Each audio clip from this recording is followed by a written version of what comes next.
It's almost 10:15.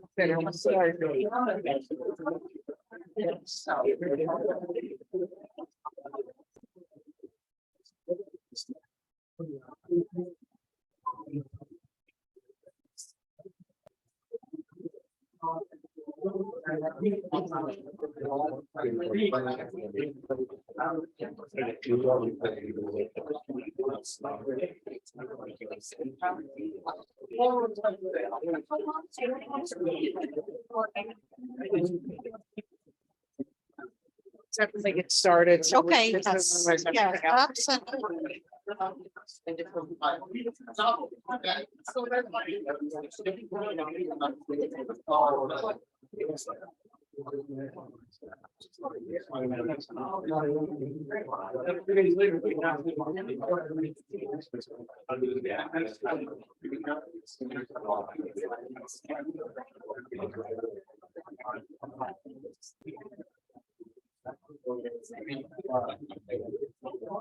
Hello, everyone.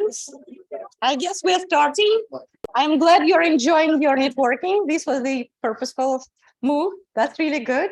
But I'm glad to see all of you here. Let me open this officially. Okay. All right. Welcome to the Hudson Valley Tech Festival. We are so glad you are here.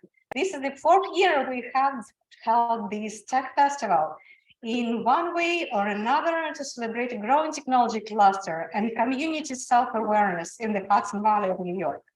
My name is Yulia Ovchinnikova. I am the founder and driving force behind Open Hub for the last 5 years.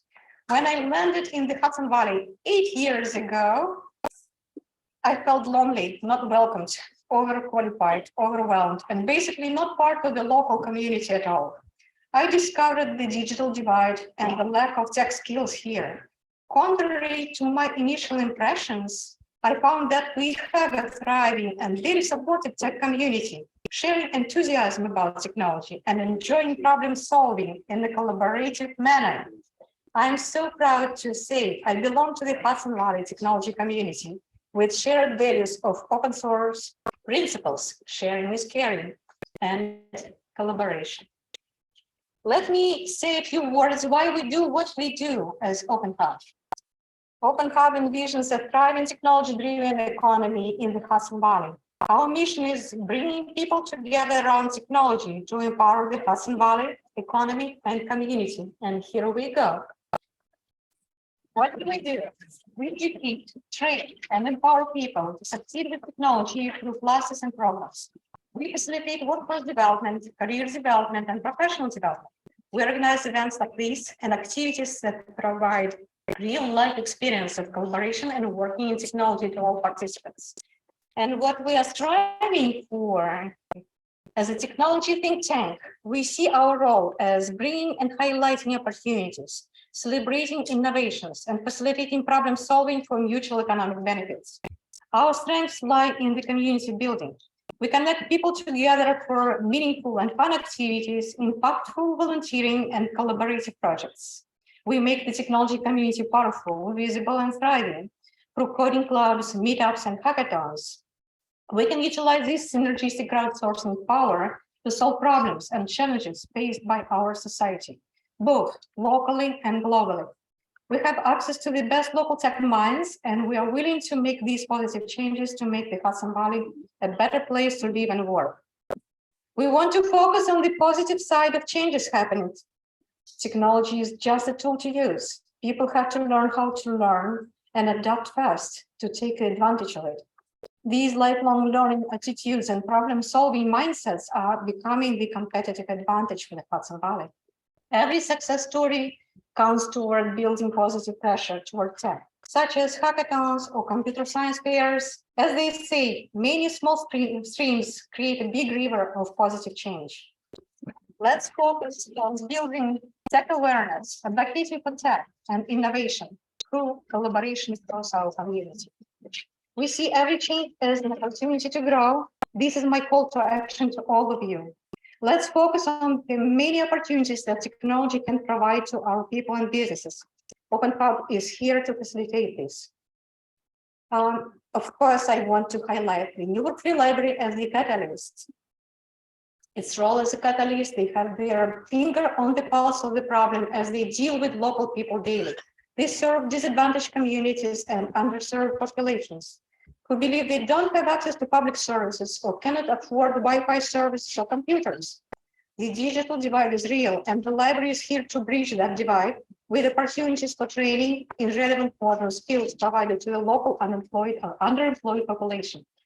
We were so glad to discover that our deepest desires are aligned with, and to create this technology hub, which Mary Lou will address, here at the Newburgh Free Library, which is our true pioneering community anchor. On behalf of all of us here, I am happy to open this 4th annual technology festival to discuss challenges and brainstorm solutions, to learn from each other and create a positive vibe about technology and the tech community, which is solution itself.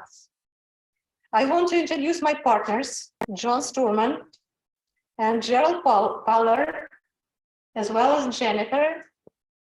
We are all here to serve you, and we'll welcome you to Open Hub because we are open.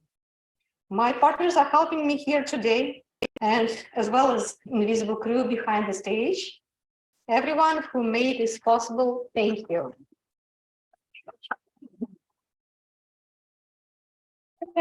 Thank you, our sponsors and Orange County government, and thank you, Steve, for making it possible. Thank you, Crown Castle. I'm very much appreciating your presence here and representing technology side of it. And of course, we have to thank Google developers groups and the entire open source community. We have a lot of GDG, Google developer groups members here, and you will learn and hear from them. So it's open community, welcome to join. Here is what to expect today. We structured these events to be in 2 parts. Part 1 is here till 1 p.m. It's in person and live streamed and recorded and published and to be rewatched if needed anytime. We're here to bridge all the workforce development discussions held so far. We will talk about the opportunities coming with technology. We will acknowledge global trends and celebrate innovations happening right here in Newburgh in the Hudson Valley. The first panel will reveal what's now, what's next. It will discuss the developing trends in technology with our local community and the opportunities these positive changes will create. After this, our second panel discussion will highlight women rising in tech. The purpose of this discussion is to showcase opportunities through the prism of some amazing ladies finding their own voices and roles in this technology world. We should recognize them as the role models and leaders they are, and acknowledge how needed they are in our society. That is not all. This afternoon, we will have online part, and this session not to be missed. We are starting at 4:30. John and myself are opening this, and we are holding online portion of this festival. We are starting off with the fabulous and likely to be very interesting keynote. Please don't miss it. Our keynote speaker, Dr. Kalev Liitaro, founded some cutting-edge technology that are freely available for all as an open source project, which is supported by Google and other global foundations. Please join us at that time to listen to his talk, as well as talks to Android development and microservices development using Google Cloud technologies. In the meantime, sit back, relax, and engage with us as we discuss and propose problems and solutions that will challenge and occupy us for the ongoing future. Let's use our time together to create real lasting change as we reimagine, rethink, reinvent, and innovate our community. Saying that, I'm transitioning to the panel, not to the panel, to Mary Lou, who is our host right here. And I will welcome Mary Lou.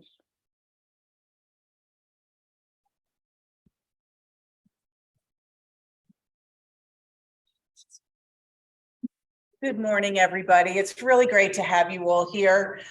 This is our third workforce development initiative for the library this year. So we're very excited.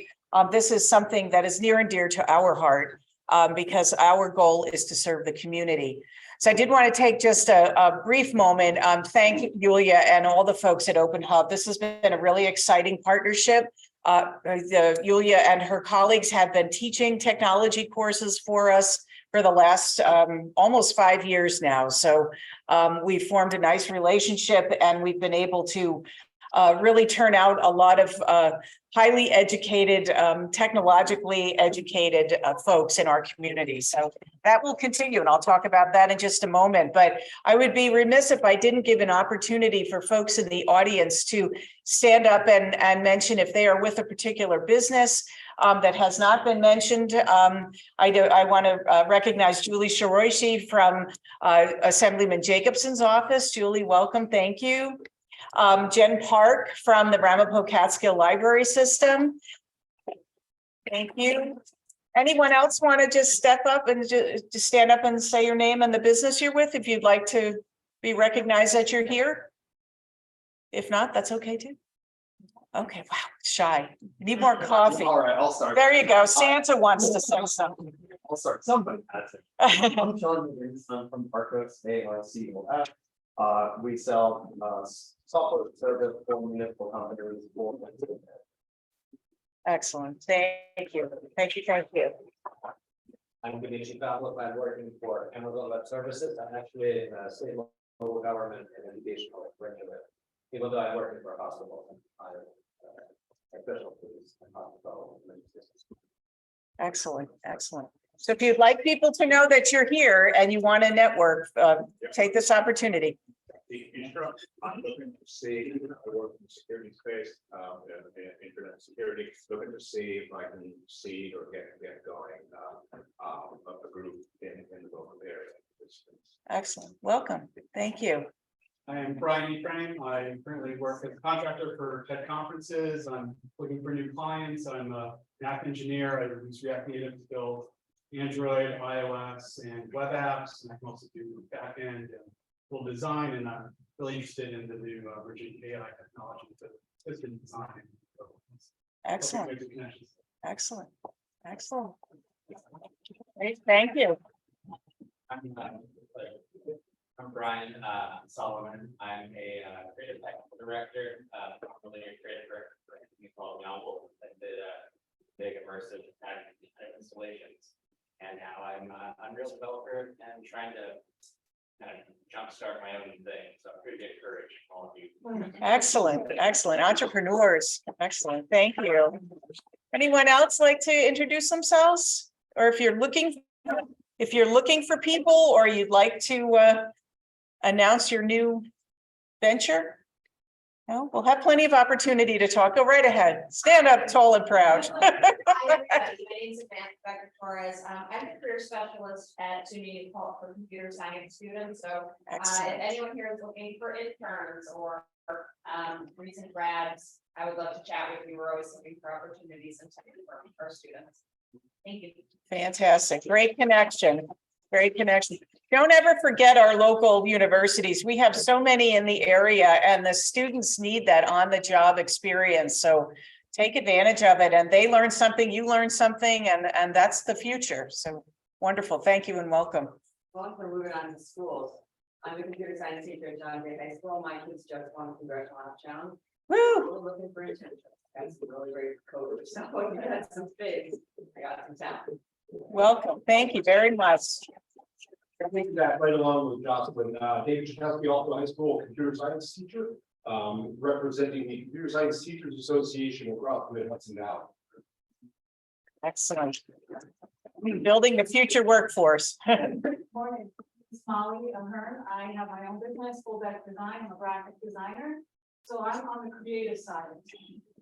Yes, we love the creatives. Thank you. Excellent. So we have a real diverse group of people here, from entrepreneurs to corporate reps to people just starting to educators. Take the opportunity to get to know one another, share business cards. We can share the list of attendees, and that way you have people's emails. So that's a wonderful opportunity as well. So as a librarian, this really excites me. We have, as libraries, continued to grow and evolve with the needs of our communities, especially over these last couple of years. I mean, we have made a very quick and urgent and necessary pivot into a super digital world. So if anyone thinks that we're still just about books, although that's a great foundation for us, we are also about developing the future in all of our communities, not only the children, but the adults, the people who really are in need. We are a service for everyone in our community. Many of you may not know, actually, that public libraries have been intimately connected and involved with confronting the issues of the digital divide and digital literacy since the 90s. While we don't always toot our own horn, you should be aware that there are more libraries than there are McDonald's restaurants in the United States. 16. That's a whopper of a little factoid. We 16,549 to be exact. So you can find us in pretty much every downtown. We have the ability to reach all of your community members, and we pride ourselves in being your community resource center. So use us. If you don't know how to use us, if you just want to brainstorm, call us up. We are welcoming and interested in the dialogue. Don't hesitate. Our mission is to provide access to technology, to remove barriers to access by loaning technology and hotspots, which we do. If you didn't know that, we loan out Chromebooks, we loan out hotspots. We have a library of things where we loan out everything from GoPros to paper shredders to movie screens. So if you haven't had a chance to see what a contemporary library looks like, please walk down the stairs before you leave and come visit us, and I'd be happy to show you around. We offer classes, as I mentioned, in technology. Open Hub is a big factor in that service model. And our goal is to level the playing field. That is truly our mission by providing access and removing barriers. We want to invite everyone in the community to have that opportunity to learn and connect and ultimately thrive by learning critical digital technology skills. This past year, we had library staff trained as digital navigators to provide specialized one-on-one consulting sessions to community members who have questions about their personal digital devices, or they just need help navigating the digital world. Not everybody has a computer. Not everybody knows how to use these devices. Not everybody can apply for your jobs because you're pretty much 100% online. That's where the library comes in to help get those folks to you. We will sit down with them and show them how to make those applications. Most notably, and this is something we're super proud of, the Newburgh Free Library recently was awarded a $250,000 consolidated funding grant from New York State to provide a series of 8 courses in the foundations of technology for beginners, from how to turn this thing on, which a lot of people don't know, to the intermediate skills that are needed for gainful employment and advancement, to boot camp sessions that will enable participants to leave with an IT training certificate.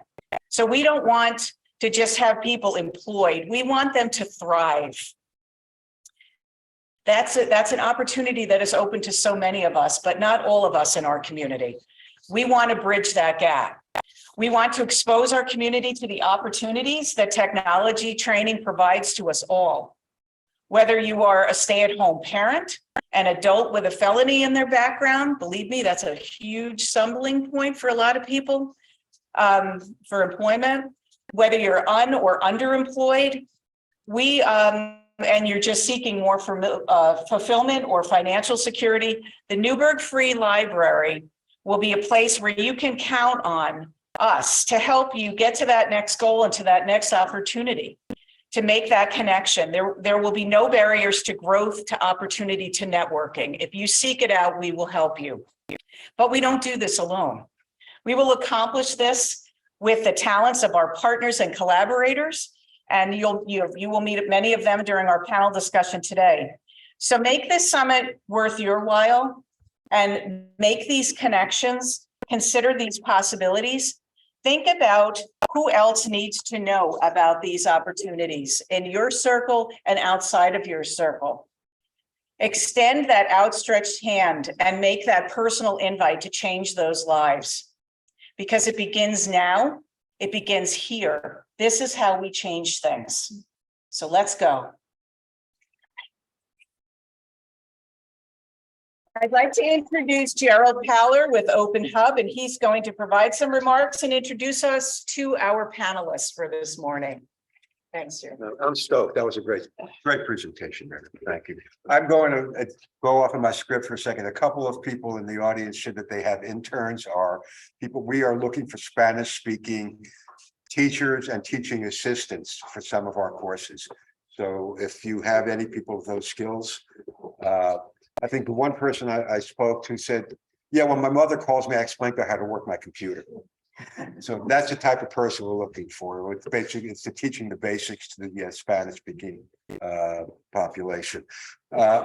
We know that change is coming. It's coming to Newburgh, it's coming to the county. And you can tell by all the construction you see in the city, it's happening, residential construction and business construction. Buildings are being renovated, new ones are being built. This isn't all good. Change also brings dislocation. And some people just don't adapt. What we are here today is to talk about solutions to reach those people who don't adapt. And I'm just going to introduce Jack Lobianco over here. Jack was laid off from his job a couple of years ago and started taking courses in upskilling. You want to quickly mention what happened? Come on, don't be shy, Jack. Because he's one of my fellow students. We took a course together, glad to be my job, helped him with his job. Yeah, I got an opportunity to get a position back in an organization, the same organization, and through the Open Hub boot camps that I took, I was able to apply those skills for the position I was in, and it helped me to succeed and move forward. So this is what we call these impact moves. You take a course, builds your network, helps you find the next job. However you approach technology, there are many ways to look at tech, as there are people who are looking. The challenge is to enhance the regional tech cluster and talent base that gives the Hudson Valley a competitive position to attract investment and new businesses. Digital technology is here to stay. That's not news. We look at today's opportunities today, and we'll pull out the crystal ball to see what we can find out coming in the near future. When Martin Luther King summoned the crowds to the Capitol, the event was named the March on Washington for Jobs and Freedom. That's what we're here for today, is jobs. Freedom's a little bit above our pay grade. I'd like to introduce the panelists one by one and call them up to sit here. They'll give a brief presentation about who they are and what they're doing. And Maddie Christensen over here volunteered to go first. Maddie's with the State Department of Labor. She organizes job fairs. I was at one of them. It was tremendous. Good morning. Good morning. Thank you. This is my first time ever giving a presentation. I love it. Again, my name is Maddie Christensen. I'm with the New York State Department of Labor, Business Services of the Hudson Valley. And I want to thank you, Open Hub, and thank you, Newburgh Free Library, for having me here today, because I am very passionate about what the New York State Department of Labor does. And I can't see everybody too well because I don't have my glasses on, but I do recognize Cedric with mechanical rubber. And one of the specialties, I had everything written out. I was told only 2 minutes, but I will try to speak fast. Wow, Mary just said, businesses here who want to know about the New York State Department of Labor. I'm very excited because I want your business cards, and I have my own business cards to share with you. We have virtual job fairs. I don't know if everybody here are businesses, or how about with a show of hands, businesses? Give me a hand, show of hands, who are businesses and who are job seekers? Any job seekers here? 1, 2. Don't be shy. Even businesses were job seekers at one point during the pandemic. We were very, very busy. Okay. For job seekers and businesses, we are here to bring those two together. We just had a virtual information technology job fair yesterday that was sponsored by the Department of Labor, and that took place from 11 a.m. to 2 p.m. Virtual. Has everybody here heard or participated in virtual job fairs that are free?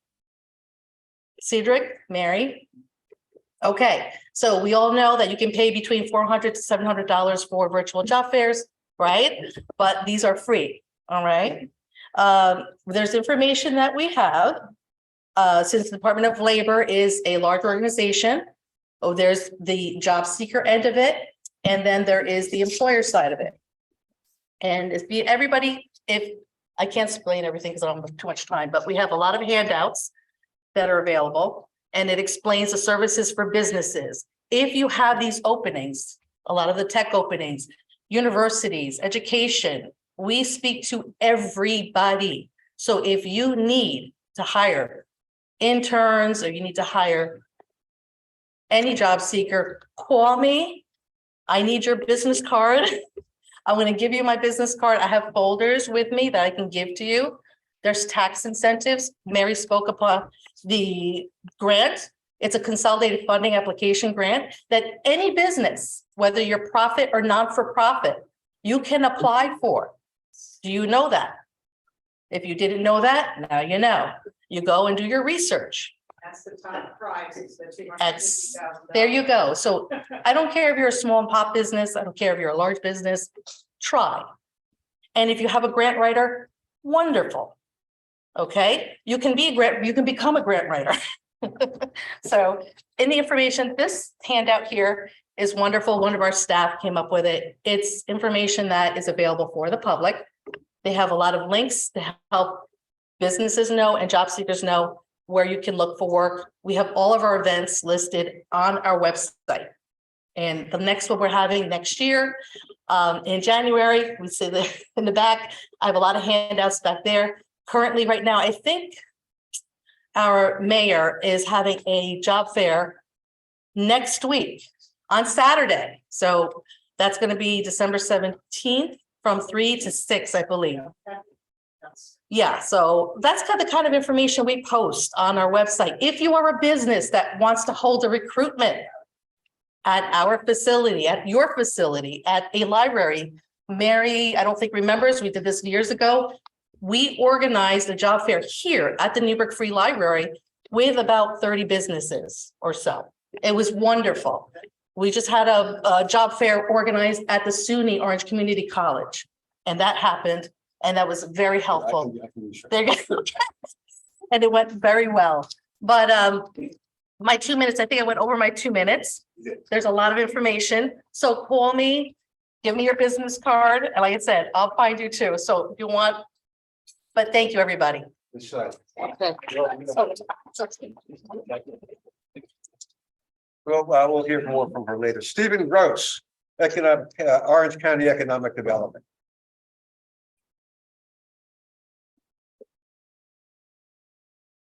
Thanks, Jerry, and thanks, Leah. This is a great event, and I'm really excited to be part of it as Orange County government. I'd like to recognize, before I go any further, my friend and colleague, Alicia D'Amico, who's here. Alicia is the Director of Operations and Cost Control, but she also served as the Deputy Commissioner of General Services, basically running the county IT department for many years. So Alicia does a great job working with County Exec Steve Newhouse, and his main priority is really bringing in jobs and expanding the economy. And that's what I help him to do. So one of the things that we really focus on is technology. Technology drives innovation. Innovation drives economic expansion. And we see it happening every day in Orange County these days. There's a lot of companies coming in. They need skilled workers. We really need to start training, not for today, but for 5 years from now, from 10 years from now, making sure that our workers have the skills that are necessary to do these high-tech jobs. You know, you can't check out of ShopRite anymore without dealing with technology. You can't drive a car without dealing with technology. I'm sure all of us don't have manual watches anymore. Many of us have smart watches and phones, and you know, wherever you look, technology is here, and we want to embrace it and make sure that we all have the skills to really take things to the next level. You know, you look upstate New York, we've all dealt with things in the last couple of years, things like chip shortages, trouble getting cars and washing machines at home. And a lot of that dealt with the fact that we need to bring advanced manufacturing back to our country. And we're doing that in Orange County. The county exec reached out just recently to the head of Micron. Micron is the big company that's looking to build a $1 billion company up by Syracuse and start bringing chip manufacturing back to the U.S. We want to bring some of that down here to Orange County as well. We're in the prime location for it. Our geography is prime. We're bordered by 2 states in Orange County. We're not too far from New York City. We have mass transit. We have the resources in place, and we want to take things to the next level. So I look forward to this presentation and talking about things a little further, Gary. Thanks, everybody.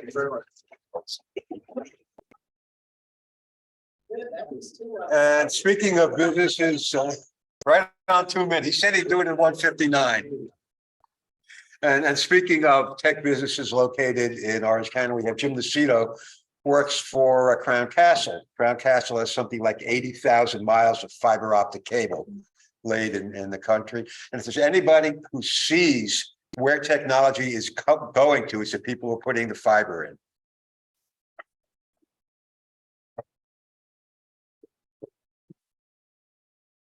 Hey folks, Jim Nacito. I work with Crown Castle, as Jerry mentioned. I'd like to thank Jerry for having us here. Jerry's my old friend of mine. Of course, Yulia and Mary Lou. A lot of what we do is kind of follows what the library systems have been doing for the past 20 years, which is reimagining themselves. Our very first phone calls that we received from the libraries to upgrade their infrastructures came when they decided they were going to become a community hub, an infrastructure central location, and something that was going to serve the community. And we've always loved working with the library systems all across New York State.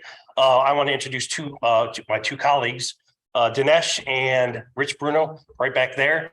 I've worked with them for years, and they support what we do. Our basic vision going forward is reimagining the future, reimagining technology, reimagining infrastructure. So as Jerry pointed out, we are a fiber provider with 80,000 fiber miles in the nation. We have 40,000 towers across the nation, as well as the major, the primary small cell producer in the United States. Our whole idea is bringing together technology and building the infrastructure to serve that, and then deciding how that goes, how it gets used in the future. We work with a lot of companies here, a lot of the university here, SUNY. I love you guys. I'm a New Paltz native, so I love you guys. You're one of our clients. But at the end of the day, even if you're not one of our customers directly, you don't make a phone call without touching our network. You don't get on the internet without somehow merging into our backbone. We serve a lot of the internet companies as well as the phone companies. So at the end of the day, we're reaching out and applying our applications for the rest of you guys. So this includes small cell, this includes smart cities, this includes smart buildings, this includes drones, and everything else you can imagine. We're putting our infrastructure together to help develop that and have a vision for the future. That's it. The history of Crown Castle and how it came to be has its roots in the Hudson Valley. There was a little company called Hudson Valley Deep. Yeah, tell us its story. Okay. We started as to fulfill a promise to the Hudson Valley to have fiber and fiber access when that was only accessible to the larger companies or state. Our original company started 22 years ago, Hudson Valley DataNet. We were originally in Montgomery, but moved to our current office 22 years ago, I think. And we built 30, I remember we used to be so proud, 3,600 route miles of fiber. And it was the greatest thing since sliced bread, as far as we were concerned.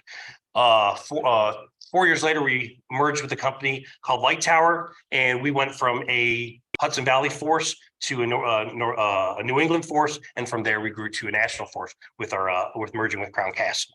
So it's been a great thing. I've been there since Hudson Valley days. It's been a long ride, 15 years of the company, and it's good to see that we still have the roots in the community. We're still talking to people in the community. We still have turf sales in the community, and everybody we know lives in the Hudson Valley that we work with in this office.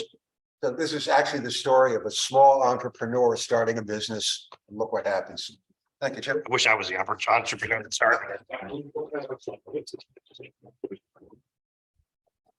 Okay, speaking of entrepreneurs, hardcore, Cedric Glasper.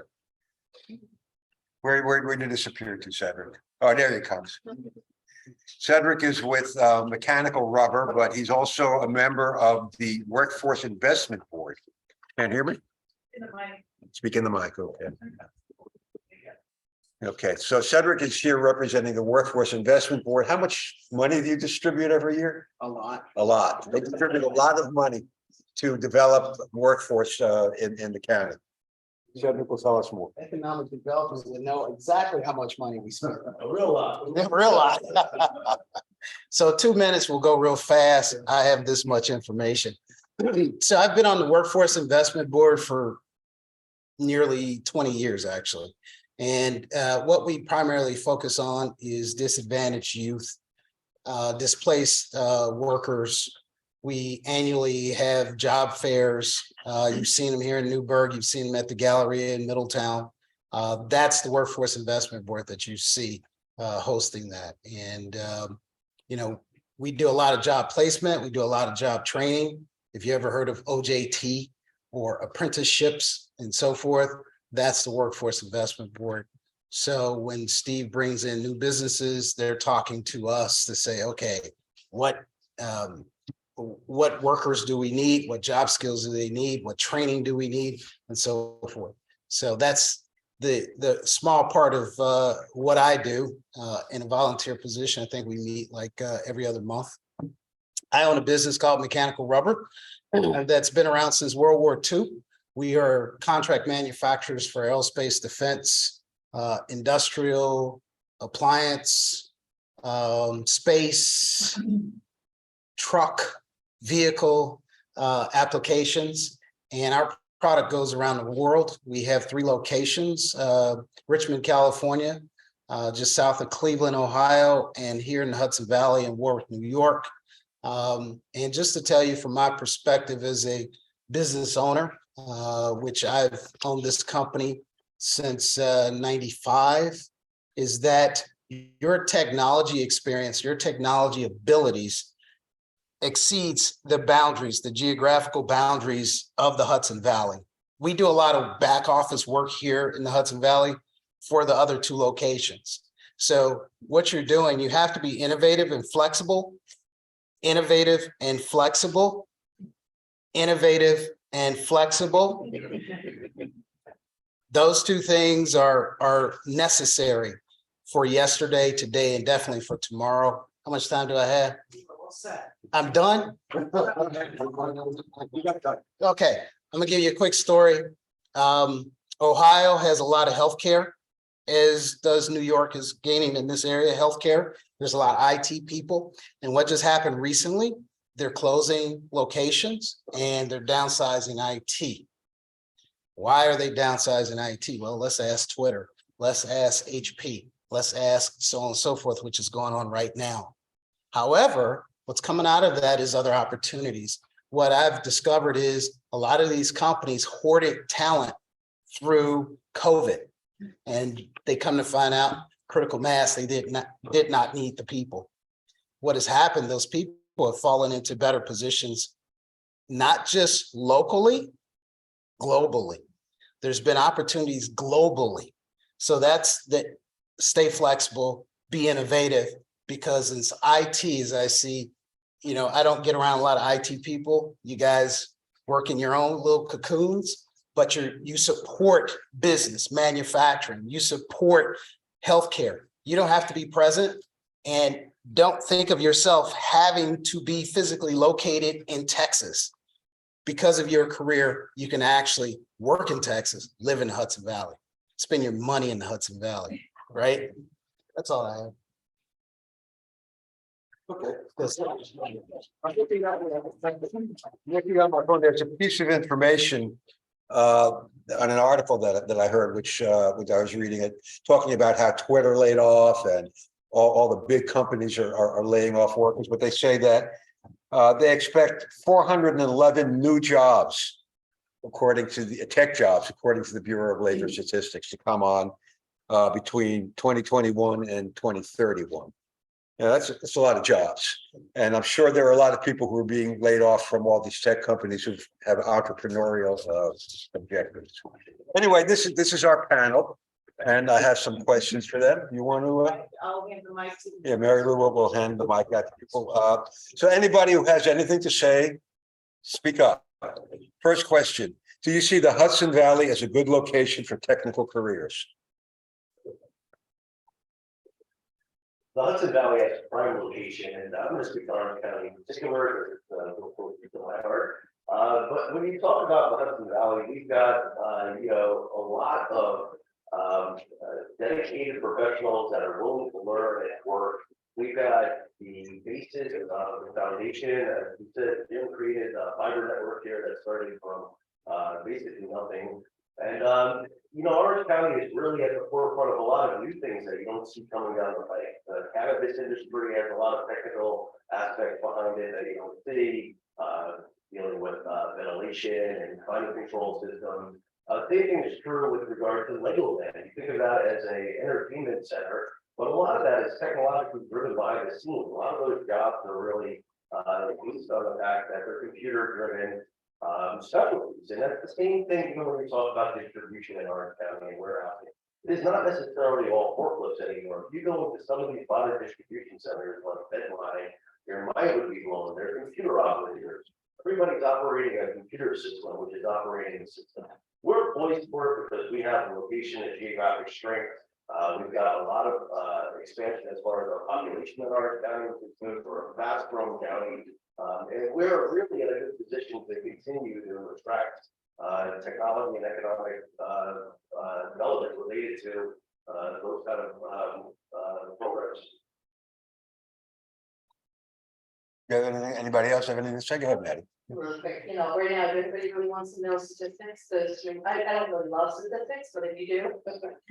We teach data analytics here. We do have actually a labor market information analyst for the Hudson Valley University of New York, but we have over 250,000 jobs in our New York State job bank currently. As far as IT, I'm not sure, but if anybody ever wants to go to our site and get the information, then find out what you were just talking about. Labor at www.labor.ny.gov. All the information there is broken down by counties, broken down by regions.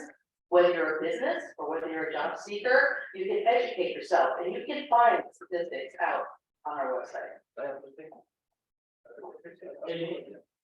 So when we're talking about jobs and finding jobs, the Orange County Career Center, which is a part of the Workforce Investment Board, he's holding a job there next week, December 13th. It's at the Capital Center, right down the road in the college in SUNY Orange, right here in Newburgh. A lot of technological companies will be there. So another great opportunity to find some employment opportunities right here in Orange County. When you look at the Hudson Valley as a whole, it mimics a large city and it has the same needs as that large city as far as technology, as far as communication goes. From Columbia Green down to Westchester, Sullivan, Ulster, Dutchess, of course, the heart of it, the whole thing is the Hudson Valley and Orange County. They all work as one, and they have just as many jobs as any large city, just as many businesses as any large city, and their needs, their technological needs, match that, if not exceed most large cities. We're a bigger community when it comes to that because we're spread out by a larger distance. So the need for technology to advance businesses become magnified. So yeah, I would say the Hudson Valley is sometimes more than our competitor cities, Syracuse, even New York City. They're very tight, whereas we need to spread out and we rely on technology to help us communicate, to help us advance and I guess that's what I was gonna say. No, you're on. Yeah. I got mine here. Go ahead, Cedric. I'm gonna let you handle the next one. What technologies do you suggest people looking to move ahead should learn first? So that's a big question. It depends on what industry you choose to place your career.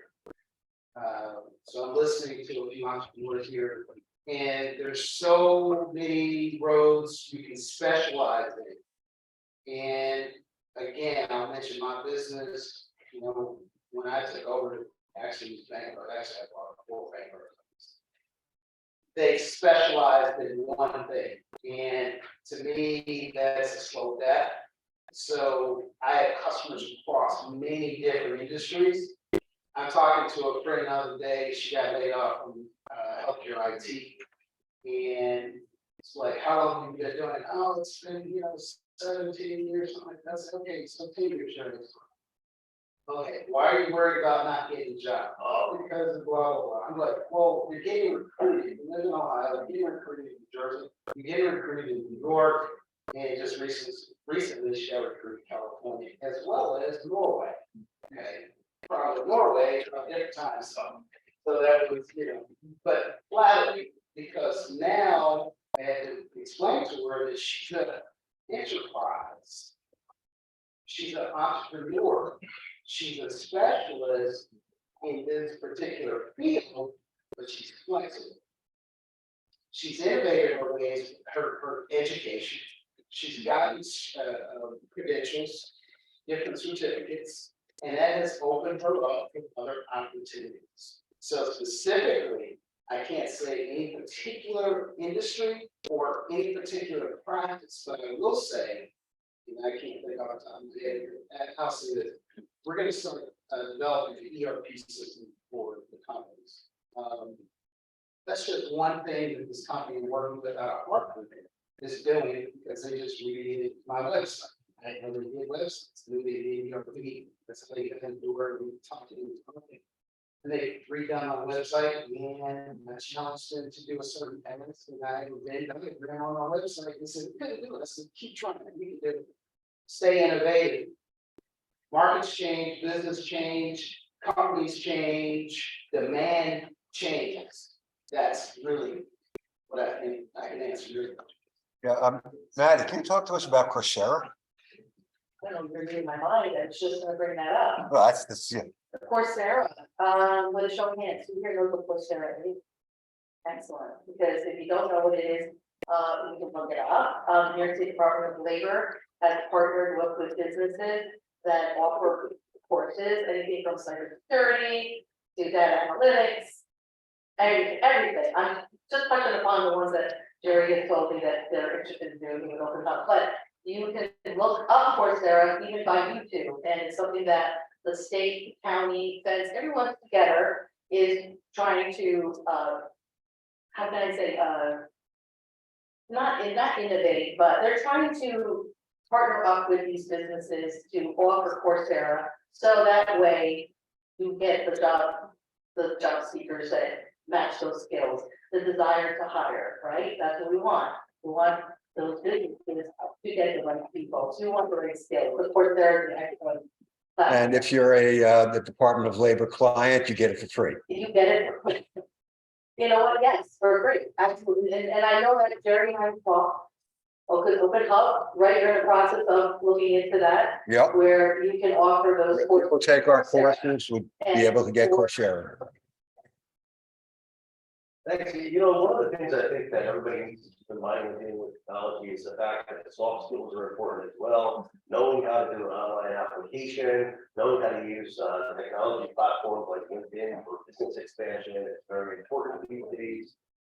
Really, if you don't embrace the changes of what's coming when you're dealing with marketing and getting your own message out, you're going to be a bit of a deficit. We realized print media is not doing what it did 20 years ago. It came to a new medium, and really making sure that you're educated and understanding technology as it relates to day-to-day life is very important.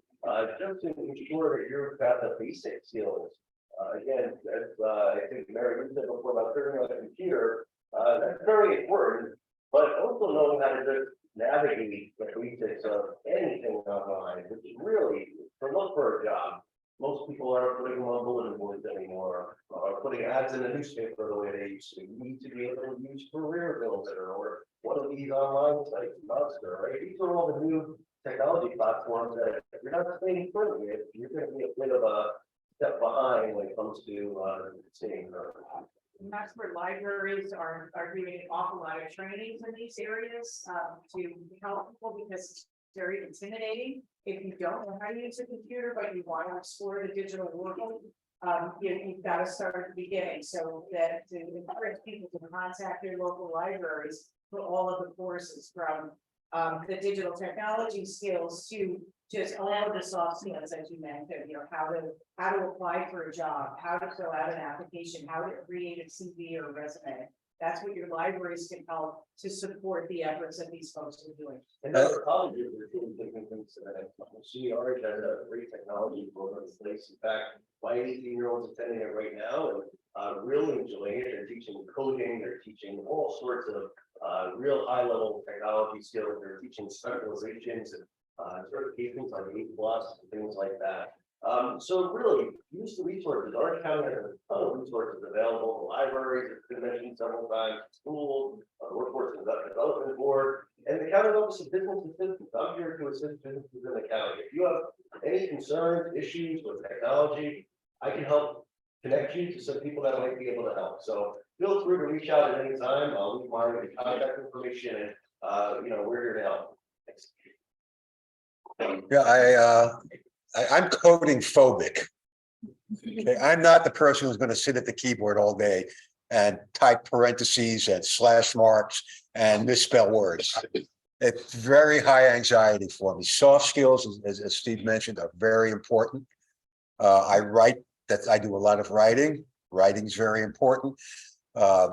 Just relating to people and helping them understand technology.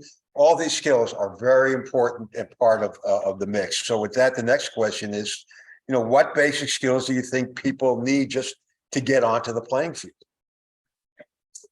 You got the mic. I was just talking to the gentleman, one of your students, and I think I can learn at a very young age. My daughter is a cybersecurity expert. She didn't know how to code at a very young age. She's now 21. And he's actually teaching the 5-year-olds and 6-year-olds. You know that the 5-year-old in the class, what does she want to be? It's a young girl, and she wants to be a coder. And so it starts there. It starts in your home. It starts, we have to, this is all about picking up with technology. Where does that start? At home. It's basically exposing them to those skills. So we are here to help. I'm here to help. If anybody here wants to contact me, help them one-on-one with a business and go through any some difficulties that you think you can't find those individuals, so we will do our best. We don't promise that we're going to find that person, right? But we always promise that we can try to make that connection and kind of do the job seekers. Yeah, Jim, what type of skills is Crown Castle looking for? Well, Crown Castle, the company that I started with, 35 people, it's down, was it 5,500 people?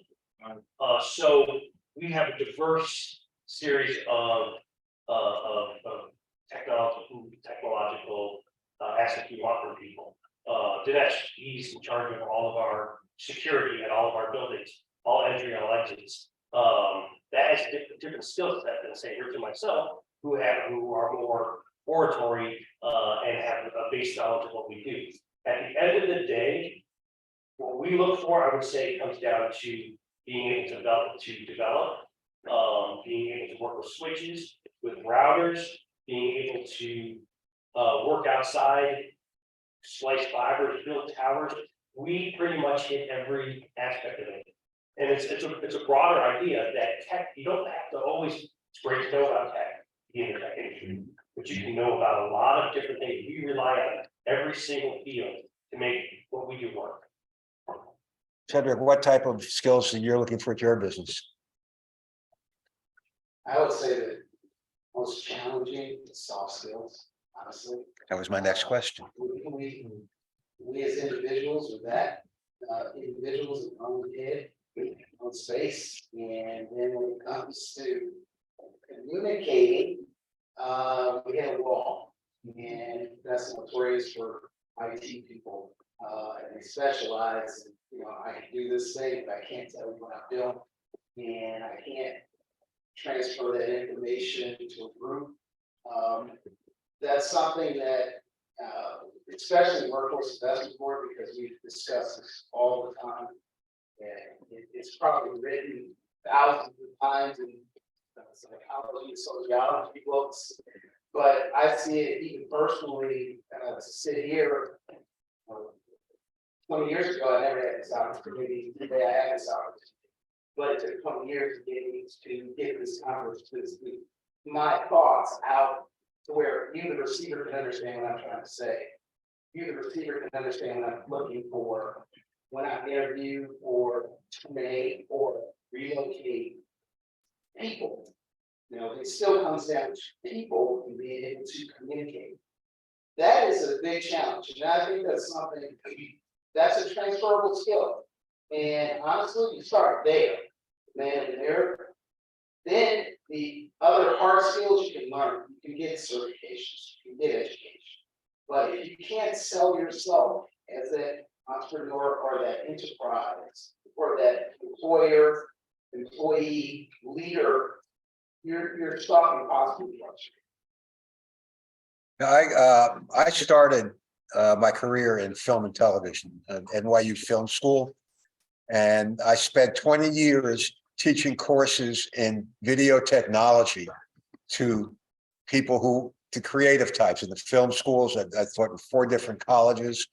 I ended up writing a book that was used in the courses, being able to explain technology. And I was doing this while the industry was transferring from analog to digital, which means every year I had to rewrite my book. Every month, every 18 months, the technology would change. That was a skill that kept me employed for like 20 years. So being able to do that is very valuable. If I can expand on what you're saying, obviously in an organization such as ours, we have the tech folks, we have the operations folks, we have the sales folks, and all of us speak different languages. There's no question about it. And what we've employed since I started working there, put everybody in the same room, get everybody talking. A team approach, if you will. I think it's a little bit general than that. When there's an issue, everybody's in there, everybody has to learn everyone else's language. And that has helped us as a local company in the Hudson Valley, and as a regional company and a national company, everyone can talk to everybody else now. We're gonna expand a little bit more. So if anybody is part of the school district, like the middle school district, I don't know, the children, where does it start here? Career Zone, has anybody ever heard of Career Zone? It's a Department of Labor platform. Also, there's Job Zone for the adults.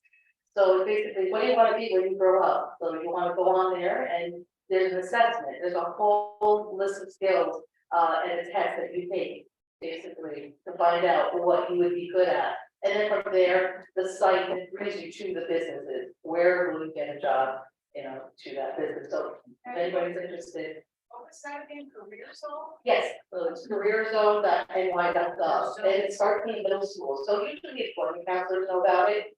Colleges can use it. It's excellent. It's a long, there's thousands of skills, with all the different professions. And some of the children, they realize what they want to do. So we can look into that.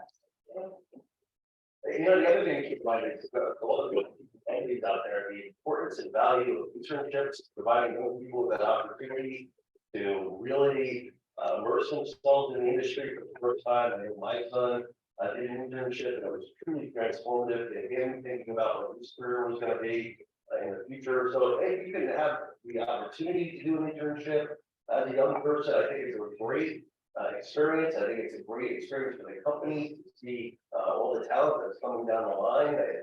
They can really help to really make a change and a difference with it. So the internship, providing those opportunities, very important to, again, laying the foundation for that next generation.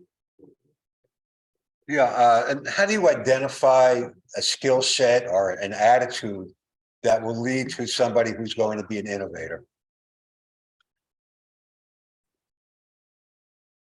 Oh, Grant's TV. Oh.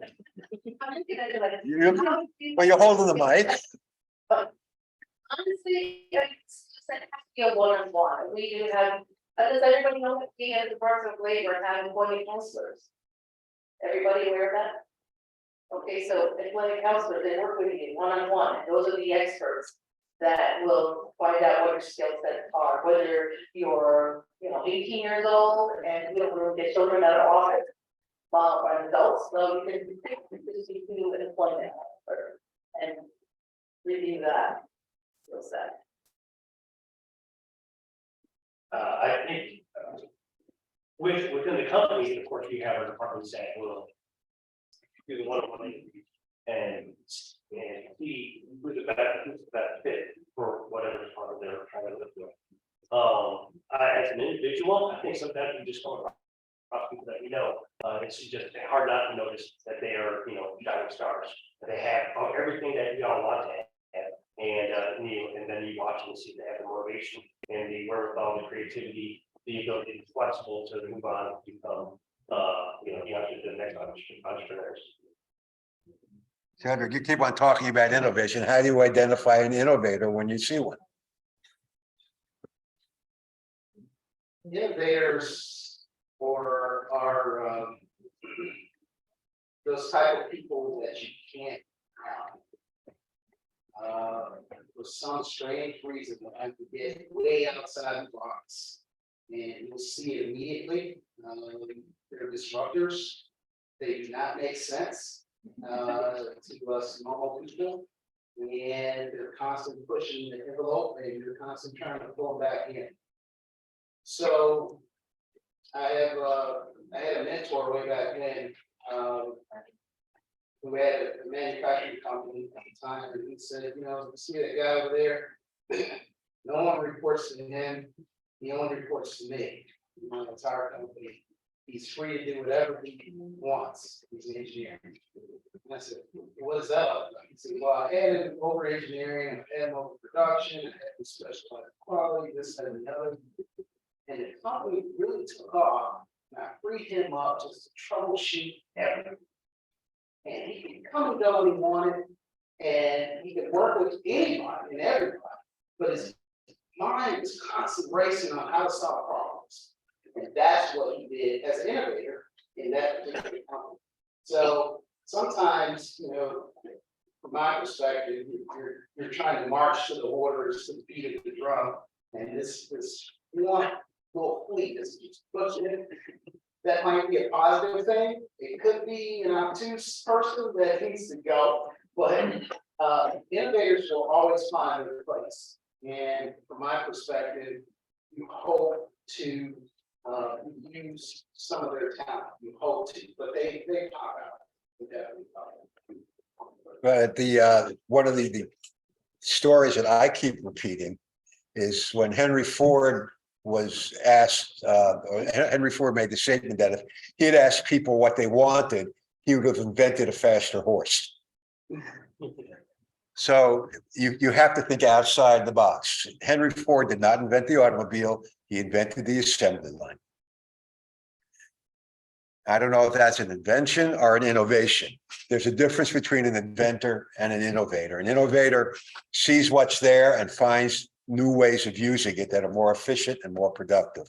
And here's a hot topic.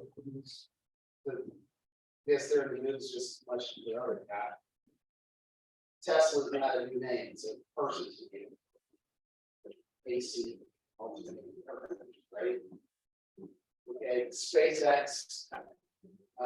We didn't know anyone who actually outside of NASA go to space.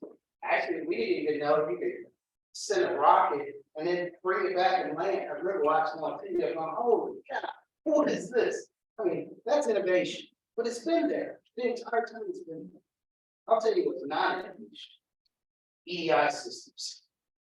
That was built World War II, defense, government, big companies like Ford invested in it, GM invested in it, and to this day are still playing with it. Yet they have this web-based application, and EDI is electronic data entry. It's so obsolete, it's unbelievable what they've invested so much time and money, they won't let go. There's so many better systems and innovations, but so in society, in economics, business, we've gone down the struggle and spent the money, so we gotta use it. That's called idiocracy. Yeah, well, Jim, you guys have so much fun. We are going to be involved in the wireless takeover. That's a really good question, actually. I can segue between the idiocracy of using what exists versus what's new. We're all familiar with copper. Copper's been a technology that was built throughout the United States a really long time ago, and true to form works still, except it's got its limitations. So what do the copper guys do when the fiber optic comes out? Well, hopefully they pivot, right? Unfortunately, in the United States, we fell behind with developing nations with who were putting out fiber optics because they didn't have an existing infrastructure. Of course, companies like ours came out and started placing the fiber optics there, but you've got to realize that it doesn't end there. So this is really the story of Crowdcasting. A tower company that realized they needed that which is basically radio frequencies in the air, right? To say it very, very, very generally. They are, you find towers outside on the long drive, you find them in small communities, you rarely see them in the middle of the cities. They had to fit it and work with technologies that would make small cells, which are basically towers in the city, or over the theater, that could get them into an area that there was nobody else. At the same time, they were pivoting backwards towards fiber to connect all this together and give redundancy. But at the end of the day, let's say you want redundancy into this building, and yes, you have fiber in this building. What happens when you only have one entrance and they want redundancy? Well, you can put a radio antenna on top of the building, and all of a sudden you have a secondary form of communication. And if one gets cut, the other one's working. So what do? You pivot and you incorporate. That's what we've been doing since day one. So if you want a career in networks and systems, that's the way you have to think.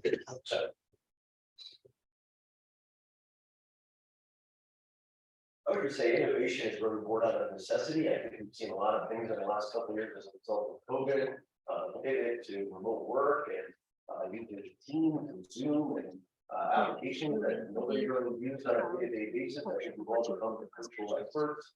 But when you really talk about the interface, that's probably the most important. Interface, all this technology, everything it does is really to support people.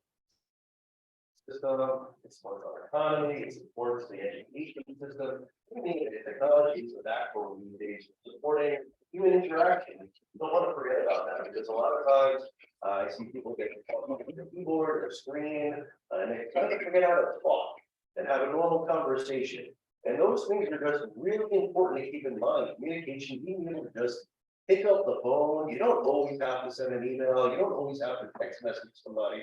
Sometimes there's nothing better than a quick conversation with somebody to really get your point across. And I think that's the one thing that I would just say when we're talking about technology and innovation and use, don't forget the basics. We're all people. And at the end of the day, it comes down to basic forms of communication sometimes.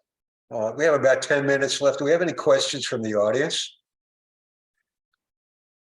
Yeah, Jen? Thank you. I have more of a questions, I just stated. So I'm from the Ground Castle Library System.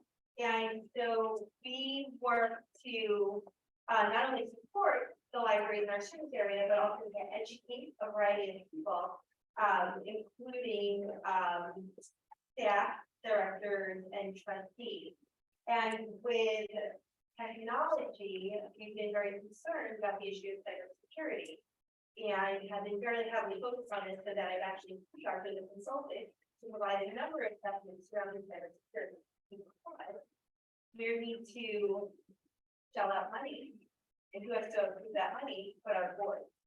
And our boards are very knowledgeable people, but not always in technology, especially cybersecurity. So, you know, I completely respect that we need to develop the workforce from the ground up, but also, do you have any thoughts about developing those who are currently in the workforce to raise them up to then have those communication and conversations with those, like you said before, all that communication, who don't understand.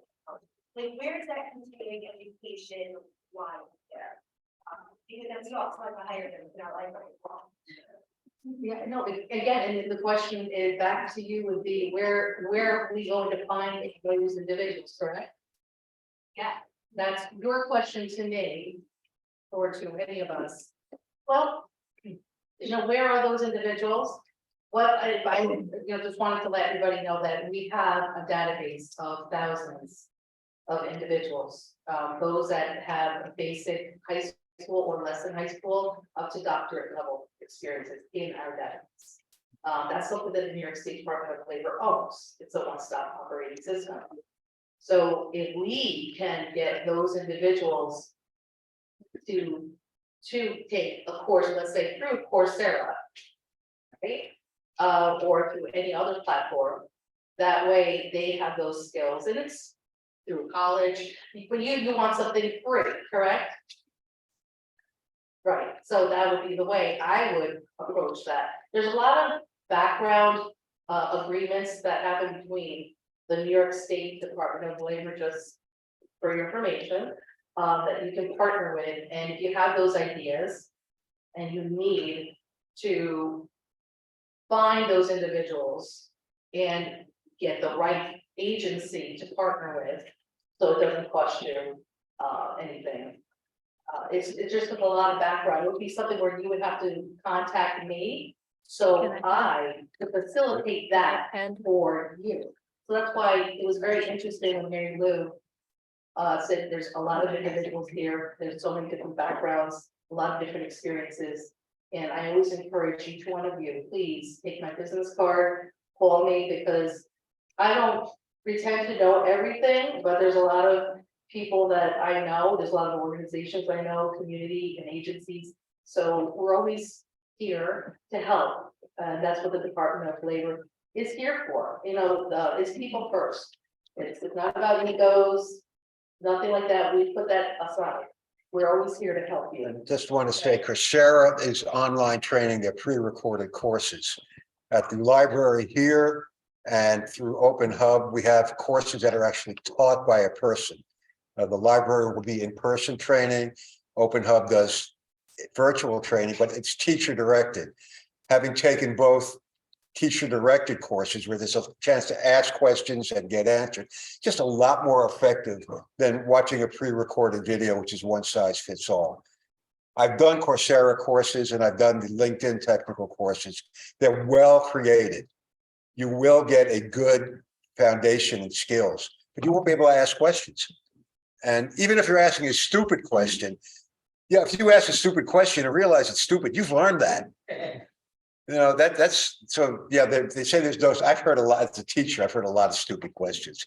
But as soon as they're asked, the people realize, oh, that's an ah moment. So I just wanted to bring that in, that there's a lot of different kinds of training. Some of it's free, some of it you have to pay for, but it's all valuable. Julia. Thank you. There's a workforce investment board in each county. In our state, there's grant money for training. Start off with the county. 5 minutes. Workforce Investment Board, they'll direct you who you should talk to. There's money all over the place. You're a not-for-profit library, part of the municipality, there's money for that. You may have to partner with the municipality, but there's definitely money out there for training. And starting in-house is easier because even though you may bring an expert in, they're speaking different languages for your people. So your people have to get from kindergarten to maybe 5th grade before you bring a 10th grader in, you know, to be able to understand some of the jargon. And actually, the same time, can I start off with you after the panel breaks up? Thank you. Thank you, panel. This was, I found it to be very. I just wanted to add a couple of things based on my experience on the question with Coursera. I really appreciate all these free opportunities, you know, myself taking all of these. But it's really important to acknowledge that we have a really big drop rate with all of these online courses because there is no hands-holding opportunity there. There is no real experience. People do not experience how it's applied, how it's plugged into the business and such and such. That's how we see our role as a facilitator, all these things, because we have the access to community. We have a lot of all these amazing minds here, and these people are willing to give a hand and to really show how it works in the real businesses. And that's how we see our role. Here is as Open Hub, once again, here is the course, here is us. Let's get together, let's do it together. So we are the facilitator. We have probably a couple more minutes left, and I would probably encourage some questions or add-ons from the crowd if you have something to add. I know there are some hands right here. Yes, please.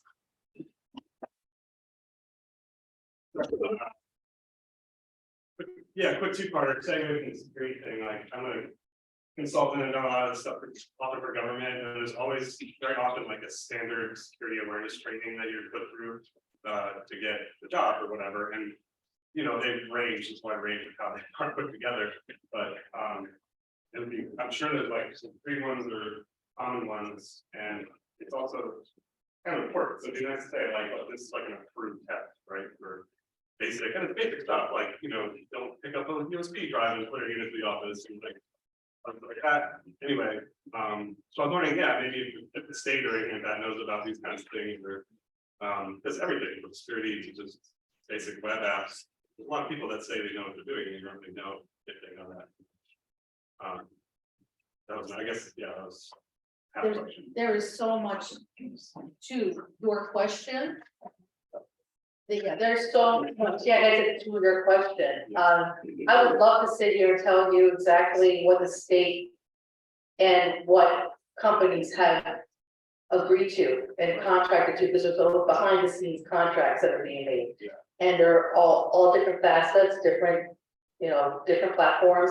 But what you're being very specific as to what kind of skills are out there, what am I going to actually learn on Coursera so I can be viable to a business, right? So you can get hired to a business, because that's what job seekers looking to go and take these courses through Coursera and obtain a good job. But I don't have. I just look, Coursera has like certificate. There might be a security awareness kind of cert. Exactly, because have you ever heard of Matrix? It's along the same think tank as Matrix. Years ago, it's no longer Matrix. Now it's Coursera or through LinkedIn that we were just talking about. So that is all free because New York State Department of Labor, I believe, contracted up until the year, I want to say 2024. They have this contract, and I'm sure they're going to renew these contracts with local businesses or national, worldwide. You know, we don't know where the end is. So if you yourself are interested, please contact me, and I will have you come into our local office. If anybody doesn't know where our office is, our one-stop office is here at the Newburgh. If everybody knows where Washington Center is, the Maple Building. Is everybody familiar with Social Security on the 3rd floor? So we're up on the 4th floor. So if you, National is 3 Washington Center, and it's on my business card, and we have county and state both working together. It forms the workforce. Okay, and we are always there to help you, whether you're a business or a job seeker, and you have very valid questions, but we want to make sure that we can help you one-on-one to give you the right information. The state does not get involved with, personally, the state with training. It comes through the US Department of Labor, and it's another topic to talk about. But the county actually has information too about if you're a business and you want to train. There's a lot of information about that. So please come to our office and ask the questions that you want to answer to. Thank you, Matty. Yeah. Thank you. We will have a lot of networking opportunities after that. And definitely I encourage you to contact each other now when you know who is in the audience right now. Make a connection. Let me just one more time to acknowledge and just highlight the need of getting together to cross-pollinate and exchange their opinions, because some know something which you don't know yet. And it's really important to get together, cross-pollinating with community, with educators, with workforce development. I know we have educators in the room, and I know David has a burning statement. Would you like to share it as a last note? Sure, thank you. Come over, come here.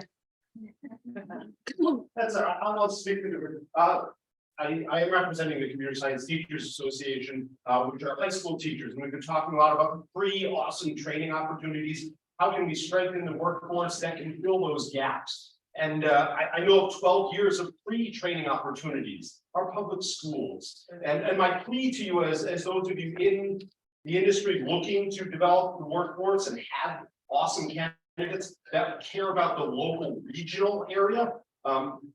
Those 12 years of training are great opportunities, but our districts aren't prepared yet to train and bring those students up in that yet. New York State says and values that. They recently published computer science training standards that all students should be meeting, but the school districts don't know how best to approach that. And I think my takeaway, Jen mentioned how important it is to inform the library boards to put a priority on training. We need to educate the board members to help make those decisions. I'd encourage you as industry professionals to speak to your school boards, just educate them, take a few minutes and talk to them about why it's important and why tech workforce is important here in the Hudson Valley. Right? They're the ones who are going to take those 12 years of free training we're giving to all students. If they're not prioritizing because they don't think it's valuable, they think the kids are going to leave the region.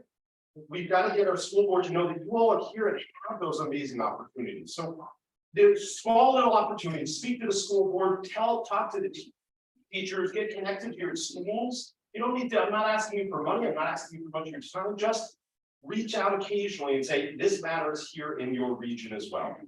Excellent point. Thank you. Thank you for this wonderful panel. I just wanted to once again highlight that we need to have this pipeline not broken, not leaking. Let's communicate through the pipeline. Let's help each other to build this pipeline to have the Hudson Valley the better place to live and be there. Can I have some help here in the room? I mean, Kay, are you around? Are you... I'm about to wrap the panel and I need a hander. Okay, I will ask probably Kay to handle these bags to our speakers, but some summarizing conclusions you want to summarize? Yes, Marilyn, please. Just a reminder that starting at the beginning of next year, 2023, the library will be holding a full year tech academy. And that's where, as we mentioned, it's the soup to nuts. It's for the folks who really need basic computer skills all the way to earning an IT certificate. So if you are interested in that, we will have information on our website, of course. We have a digital newsletter that goes out every other week, but you can also call the library, ask for Mary Lou, and happy to share that information, but that will be breaking shortly, and we'd like to fill up these classes. They will be, excuse me, totally free. And this is for the community. So we will be hosting these in our brand new tech hub, which is on the drawing board right behind our lovely panelists. And if you would like to see this space, you're welcome to visit during our break or after the next session. Happy to take you on a little tour. It's on the second floor of the library, which is right down the stairs. Okay, so thank you so much. Thank you, everyone. Thank you, all panelists, for a wonderful panel. All panelists get some gifts and some interesting element representing innovations. Watch out, what is this very tricky thing? Thank you again. The round of applause. Your businesses, don't be shy. Get on consolidated funding application, CFAs. That's exactly how the Newburgh Free Library had a $250,000 grant. You may think you don't have a good grant writer. You might become a grant writer yourself. You don't know what kind of skills you might have hidden talent in there somewhere. You have to appeal to the funding source. And you have to be passionate. Yeah, you have to be passionate about what you believe in. If you have a business that you love, you want to build it, you want to grow it, please look into consolidated funding applications. There's been wonderful stories. I could be here all day talking to you about it. There's one very special one. I mean, I think it was Save Homes. They make purses out of cadet uniforms, and she's very passionate about it. And anyway, there's just little ideas like that. Just Thank you, whatever Matthew. you love, look into that. Thank you, Matthew. And if you need technology community, you know who to talk to. Thank you. Round of applause. Here. And without further ado, we will transition to the second panel. Take 2 minutes, maybe. Yes, no.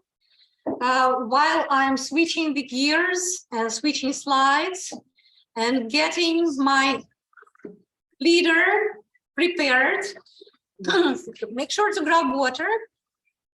Everyone is good? Water, coffee, snacks, refreshments.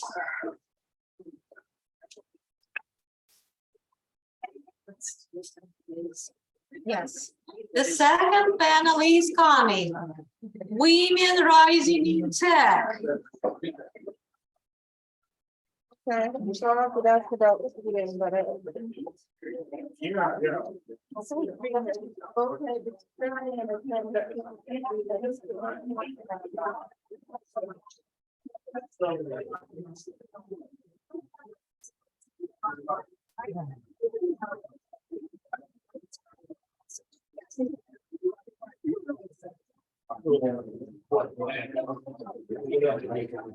You, Kaiden, I see you. I see you, Kaiden. I do see you. We will have a talk.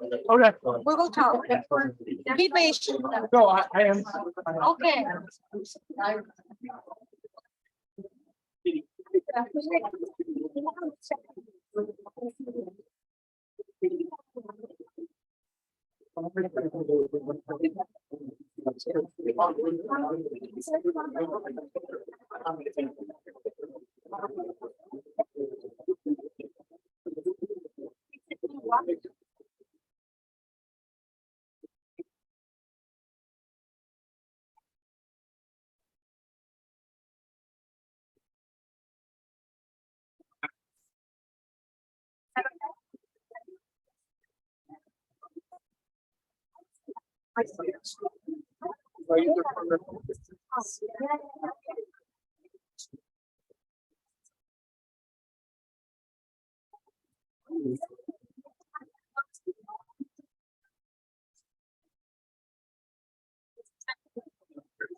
You want to say your bio, introduce you first, and then transition to everyone?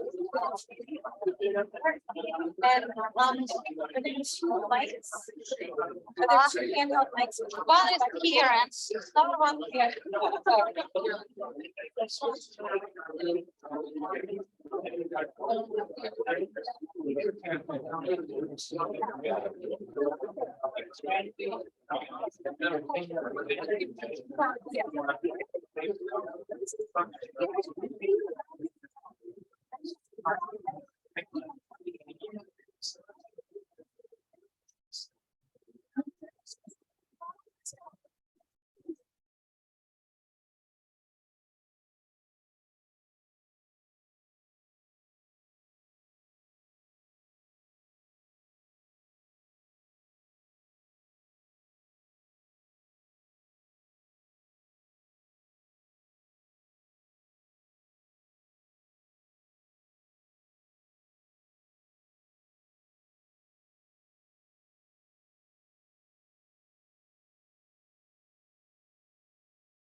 driving this world. This world is switching. Okay, to female leadership. If I may say it, I don't know. Let me introduce the panel, and the panel will discover it.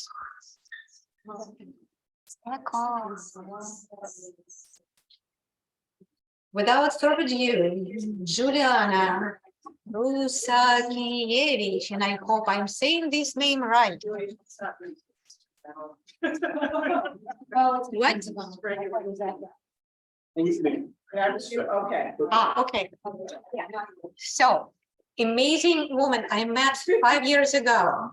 Theater artist turned software engineer. Look at this career field. Juliana is currently the director of engineering, leading a team of engineers focused on building software for capturing prospective student data. She spends her free time cooking and designing and devising. Excuse me, excuse my time. Okay. So she will introduce herself, and then she will introduce our panelists. As you can see, the panel is very diverse, and those amazing ladies and leaders actually can share so many insights with you. Take it from there. Well, welcome. Thank you so much. I'm very excited to be leading this panel today as a woman in tech, talking about women rising in tech with lovely women. I kind of want to do something for the previous panel. I do have a lot of questions. They're all on the table in front of you. But I'd like to treat this more of a discussion that we will have up here. I will absolutely leave time at the end for questions, so feel free to ask them at the end if you have any. And I'm going to give this to the two of you so that we can right, so we'll share back and forth. So yes, as Julia said, I am Juliana Rusakiewicz. I am the director of engineering for an engineering team at 2U. We recently acquired edX. So regularly you've heard of edX, Coursera's competitor. So yes. We offer free education. We also offer a variety of boot camps, degree offerings, executive education, field courses. I've been in the technology space for about 8 years. Before becoming a director, I was a software engineer. Before that, I was a theater artist, as Julia had mentioned. I have my master's in computer science from Syracuse University, and I have a master's in fine arts and theater from Sarah Lawrence College. Throughout all of that time, the last 15 years, I've been an educator. I started teaching theater, then I got into media arts, and I got into teaching children how to code, teaching adults how to code. So that's sort of my through line throughout my entire career. I'd love for us all to take a little moment to introduce yourselves, talk a little bit about your work. But I don't know if you'd like to share. Madonna. Thank you very much, Juliana, for introducing me. My name is Madonna Work, and I work as an engineer. I am also an author. I'm writing a technical book, and I'm also a digital development expert for Android. That is, I can teach people around the world. I've traveled to many countries just teaching, and I'm based in New York. And one thing that I've always enjoyed doing is getting to meet people like this and sharing my knowledge and sharing my ups and downs. So that is something that we experience a lot. And also motivating other women in tech. And that's why I said it's podcast called Tech Talks with Donna, just to reach out to more women out there and tell them about, hey, look, you don't have to give up. There is an opportunity for you, and you should stay. Because things get better. That's what I learned. They get better with time. Yeah. Because when I said I was very, very frustrated, and it was not very easy. But then I realized once I found my community, they said it getting better. So I wanted to share that which I learned. That's what taught me being an engineer. And yeah, I'm happy to be here. Am I good? Yeah, we already have. Thank you. Thanks, Juliana, for inviting me to speak today. My name is Lisa Nyan. I have been in and out of the software engineering industry for almost 30 years. And I have been in leadership roles. I've been a developer. I currently am a engineering team lead at Celebrate Inc. We develop digital intelligence software. Actually, a really exciting industry. I Currently, my primary coding language is Go. I am the mother of 3 children, and I live in Deacon. I have worked with very few women, actually, and actual doing development in my over 30 years. I can count them on my 10 fingers. So that I have seen growth in other areas, but not as much in actual coding. So I think that events like this and reaching out and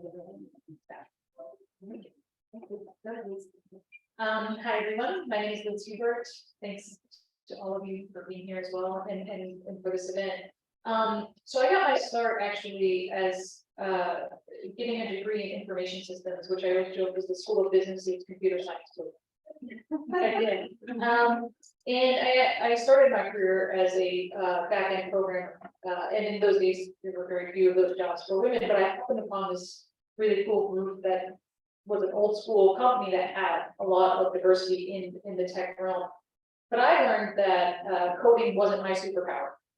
What I really enjoyed was systems thinking, and really understanding how people use technology and making technology people build value versus just building more and more features, which is also okay, it's not my thing. And so I landed in a field called, you see my CX by Design. I'm co-founder of my own customer experience consultancy. And our purpose in the tech realm and in business in general is to try to empower businesses to make meaningful connections with their customer base, their employee base, their partners, basically bringing humanity back to tech. We're doing all this tech stuff in service of humans. We're the people who love to try to translate technology into humans and humans technology and that so forth.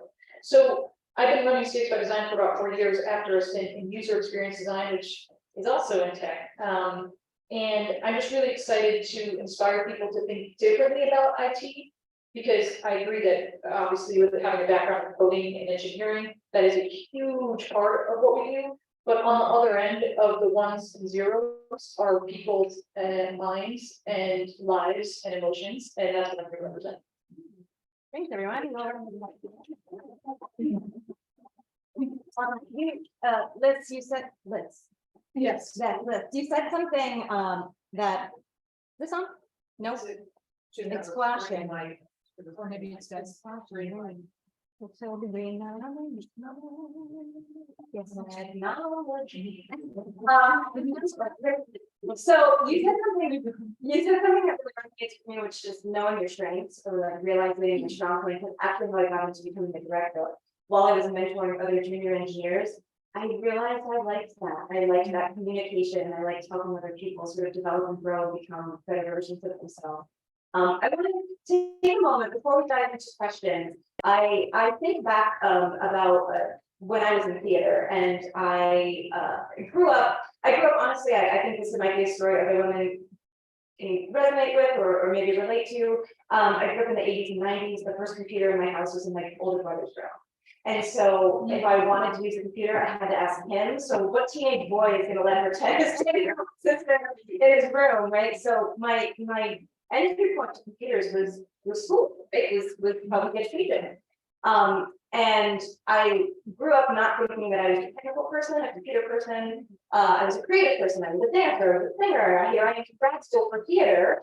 And I got into design and didn't even realize that I'm programming lighting design software and sound design software. And there was a moment where I was in the theater and the professor was in the room and I overheard her say, "Well, ask Juliana, she's so good with computers." And I remember thinking like, and that was a career defining moment for me. It didn't happen while I was in technology, but when I wanted to get into technology, that moment that professor said stuck with me, and I thought, yeah, I can do anything. I can certainly learn how to program. So I'm interested to hear, and we don't have to go down the line in any order, a career defining moment, something that sticks with you in storytelling or in theater, and like call it an anchor moment in your life. So for me, and it has to do with leadership and leadership style. I have two of them. I'll just tell one. I used to run with a woman who was an IT technology leader, and she was very unforgiving and inflexible with her direct reports, especially the women who report to her. She, wouldn't give flexibility, if they had childcare, she was saying, so she felt very much like, hey, I had to come up in the ranks, no one gave me a break. So that was her leadership style. And as I became a leader, and I've been a leader in all different capacities throughout my career, that was a real defining moment for me because it didn't resonate with me. And I wanted to make sure that I was focused on honoring and trusting the people who I'm working with and then going from that. So it doesn't have too much to do with technology, but it does have to do with our leadership, women in leadership positions.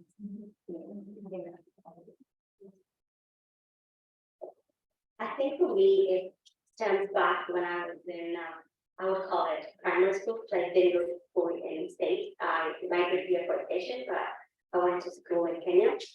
And it was during that time that I thought I really wanted to be an aeronautical engineer. That was my passion, that was my dream. But then something that really struck me was my father gave me a phone. Like it was a Nokia that could turn. And it had like a snake game. And I really liked that snake game. And it kept me wondering, because I've always been fascinated with how things work. It's a curiosity of mine that I've always wanted to understand how the plane works, and that's what you become in the next year. And then my dad gave me a phone that had a snake game. I was like, wait a minute, who made it? Like, who they made? So how did they work? That really intrigued me a lot, and I started looking into it. And then I didn't have any laptop.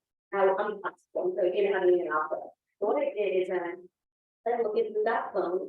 And that's what you can even do. Like it's interesting, but I can't take all that stuff. But it's cool. Coming from out of the country, you don't get to do computers as part of your education. You do the faculty, like math, science, biology, chemistry, but you don't get to do computer. I do think now it's incorporating that in the system, but before then, when I was in school, it wasn't there. So what happened is that I started doing, wait, how do they build it? And then I was like, wait, can you use a language to build it? And then the language is done. So that's how they looked into it and got into it. And now look at me. So I'm going to be doing important language house. How do you build this game? I'm not going to make it. I'm not going to make it, but it's still a game. Well, I do have to get to boys 8 and 6. I think build a game with a math game is about myself. So that's something that I say, yeah, let me do that. Yeah, but that was exciting moment. Thank you. I think for, I'm having a flash. For me, I think one of I was thinking about this question a lot because we all have had long careers, right? So you're kind of going back. And I think one of the career defining moments for me was realizing my value and asking for it and demanding it. And so what I mean by that was even as a young person coming out of my college internship, which I was very grateful to have, I didn't yet understand how valuable I was to the companies that I was working with and for. And now as a business person, I have a great awareness of that value. And that came from, I wish I had an origin, what's the increment? I wish I had the moments, but I remember being in a place where it was like, oh, you can actually ask, this before I went independent, you can actually ask businesses how they're going to develop your career. And I was like, whoa, wow, really? I'm not just there to serve them. Like, no, they're paying you, but you're providing, that's because you're providing them value. And taking that forward into my tech career and my career in customer experience now as a consultant where I'm in negotiations all the time and I'm negotiating rates that are higher than I would have imagined as a young person coming out of university. And so I think that has to be rooted in a knowledge of self and an understanding of how valuable I am to the workforce, to other people, to other business people. And that's really propelled my career forward. Yeah, these are wonderful stories. Thank you all very much for sharing. So some numbers, I think we all probably like data. And I think as of 2022, so a study done in 2022, the percentage of women in the overall workforce in technology in the tech sector is 33%. And those in technical roles, which we talked about seeing fewer, is 27%. So the number is increasing, I think, is in the teens, but a few years ago.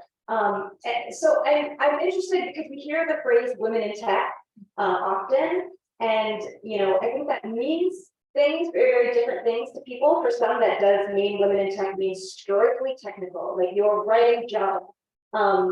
Forgetting that there's the creative types, the UX types, the product managers, product owner types. So what does the phrase women in tech mean to you? I think for me, having been several of the types, or I guess I still am some.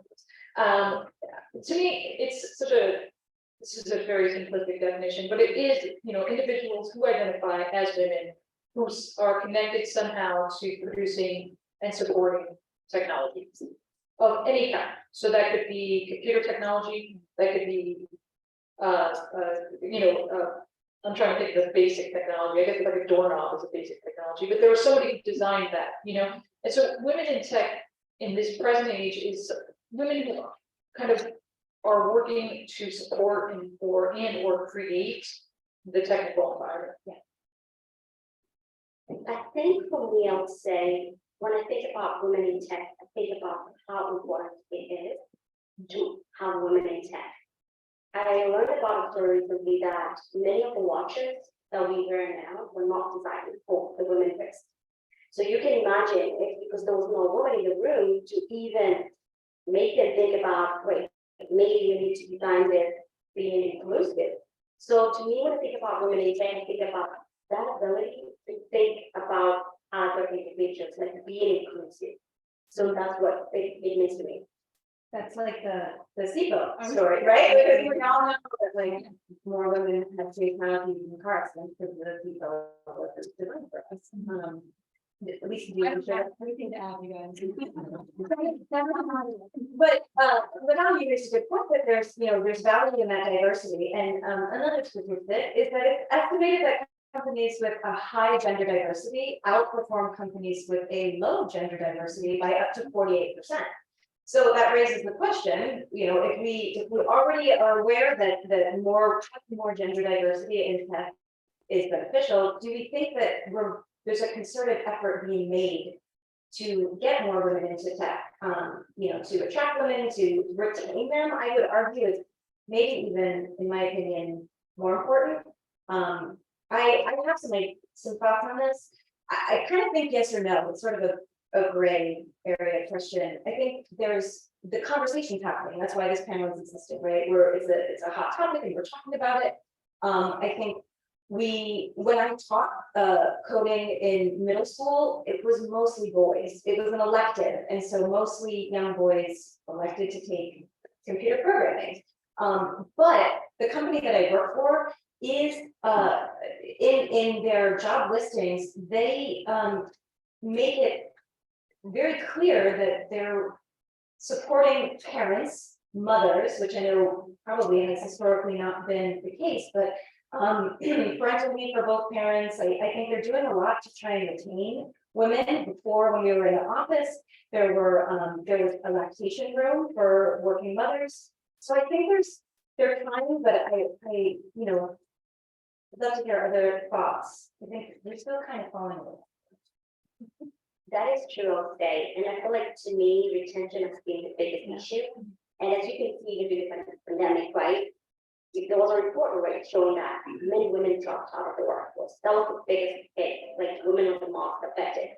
Because I'm a mom, and due to the pandemic, I couldn't imagine having to code all the time, and then take care of my kids, and then also take them with school.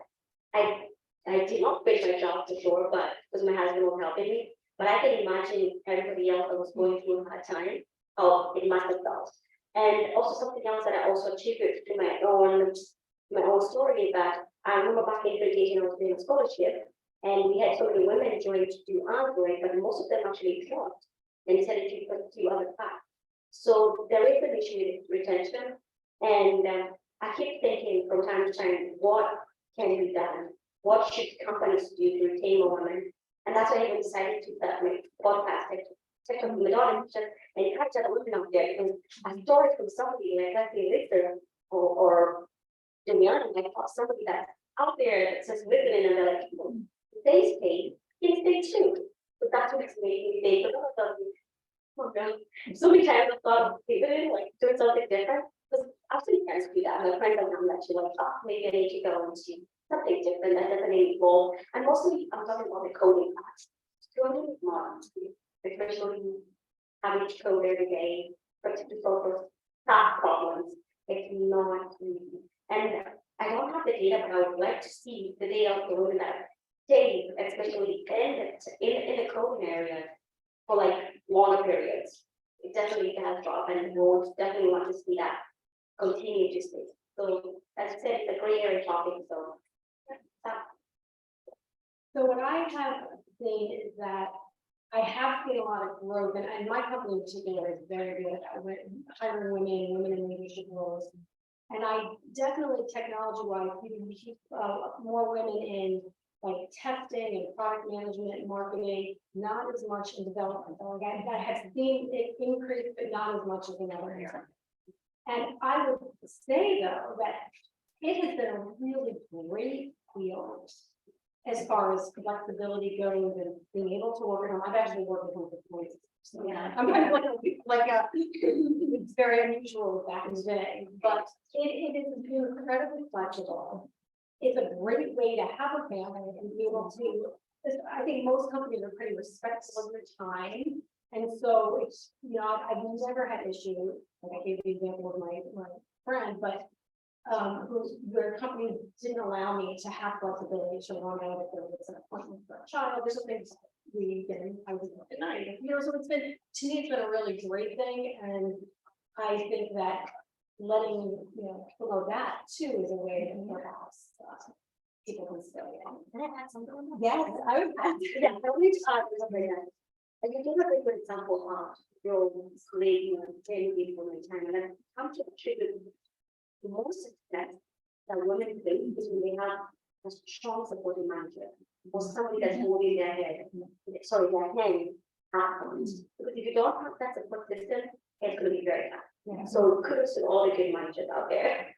Yeah, and Lisa, you also, when you mentioned like leaving for an appointment, that's something that I am trying to work on with, not trying, I'm implementing with my team, which is we have 8 hours in the day that I would like you to be available. That doesn't mean that you have to be pushing code and actively, working, but if I ask you a question within a reasonable amount of time, a few moments, half hour, just get back to me.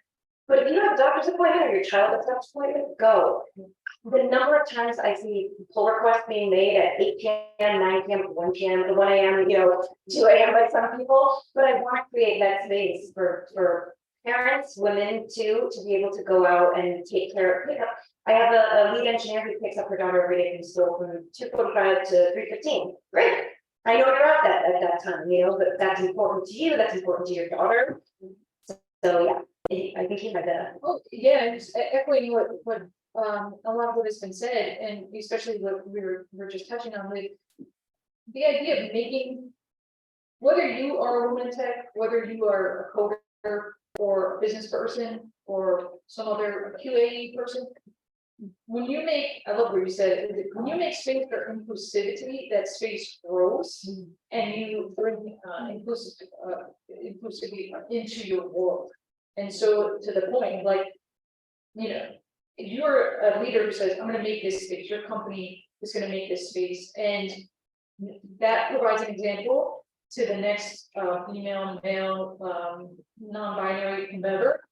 And then we can all look to that and continue to grow and create that energy. So I think there are companies that are making a concerted effort. I know our company, we're very small, but we make that effort to be inclusive in many ways, gender being one of them. Not everybody's doing it, but the more that we do it, the more it will happen. It's interesting. I think that's how it's kind of like culture, right? And that's how kind of culture sort of spreads, because if I go to interview with another company, I'm going to ask this question. And so if they want me, then I have sort of a set of core values that have to come with me, things that I implement in my team and in my company, which are put your pronouns in it. We didn't even share our pronouns, but that's something that I realized now. My pronouns are in my profile because I do work with folks who identify as non-binary, folks who use they them. When I interview engineers, I ask them about them. What are your pronouns? And I have absolutely had a response where someone said, I don't believe in that.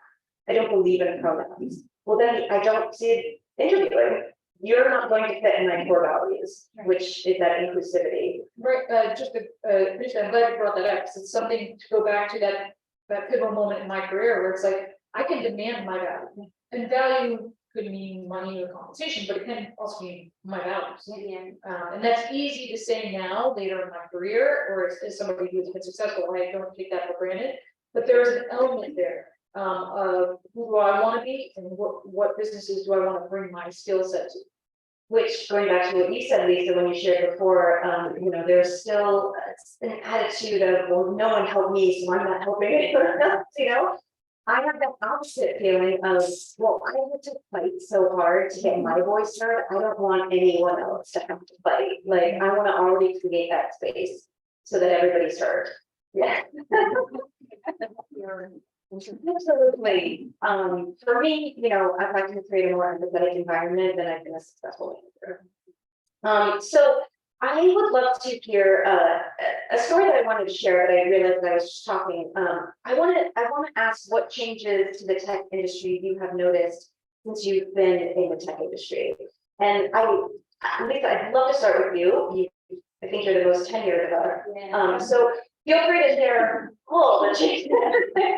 Well, I saw that question was really the because that was a game changer, and I've been doing it for many years, and it made it possible for me to stay.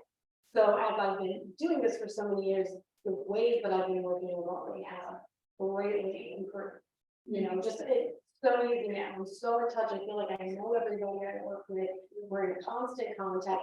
It's a shame we aren't physically together because my whole company works, but it is one of them. And so, so I wish we were together more, but we are because of the technology, we're able to be close and talk.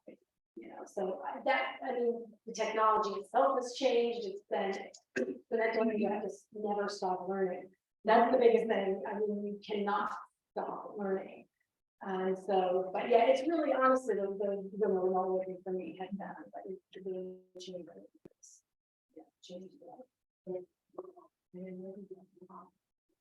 For me, I would not lie. As a mom, it's been so not easy that all the time the tech changes. And I'm also writing a book in a week. And I think it's been 4 years of my book release. So when I'm writing the book, I'm very conscious of that. Making sure that I target things that I know that will not be big within the next 2 years. So that has been very hard to think about because I'm like, the next one is all the time. Like, for example, I was coding with Java and I had to code with Kotlin. So that was the biggest pain point. Like, okay, so I now have to learn a new language. But what I've learned over the years now is that I've been embracing that as a positive, not as a negative. Because I think you have to switch your mindset. So that's what I did. And to just support your point is that to me, remote working is like a gift. I can go to my kids to 45, to 15, I'm always taking my kids. As long as I've done my work, like I should be working today, I did push my hair, I finished my work. So okay, so remote working is a blessing.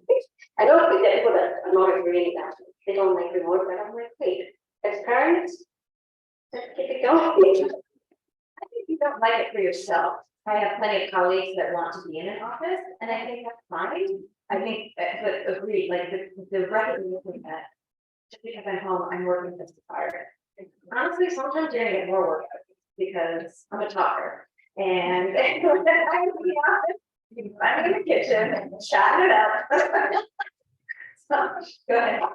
Yeah, I think for me, I echo everything that was said, and I think for me, as I was thinking about this question, it's really the the expanse of what technology working in tech can mean. When I started my career, we worked in tech, we were in IT. And then I literally accidentally got a job in user experience, and I thought I was still in the IT department.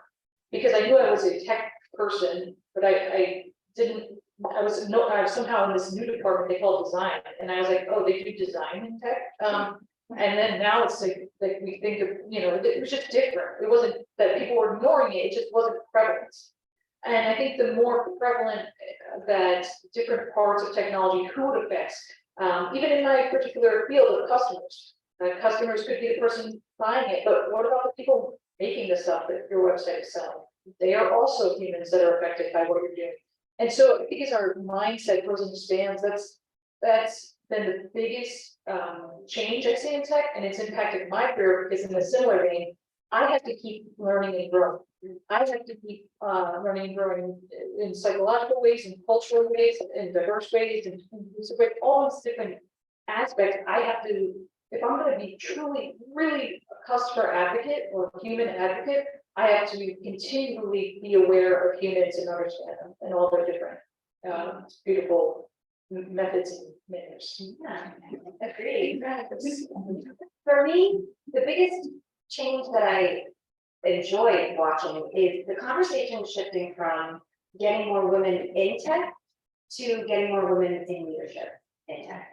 And that evolution of recognizing that just to have 10 women apprentice coders is good, but to also have 50% of your VPs be women, or your EVP, SVP, et cetera, your board, your C-suite. And that focus, that shift in focus, I think, is going to, in fact, I have statistics, but I didn't write them down.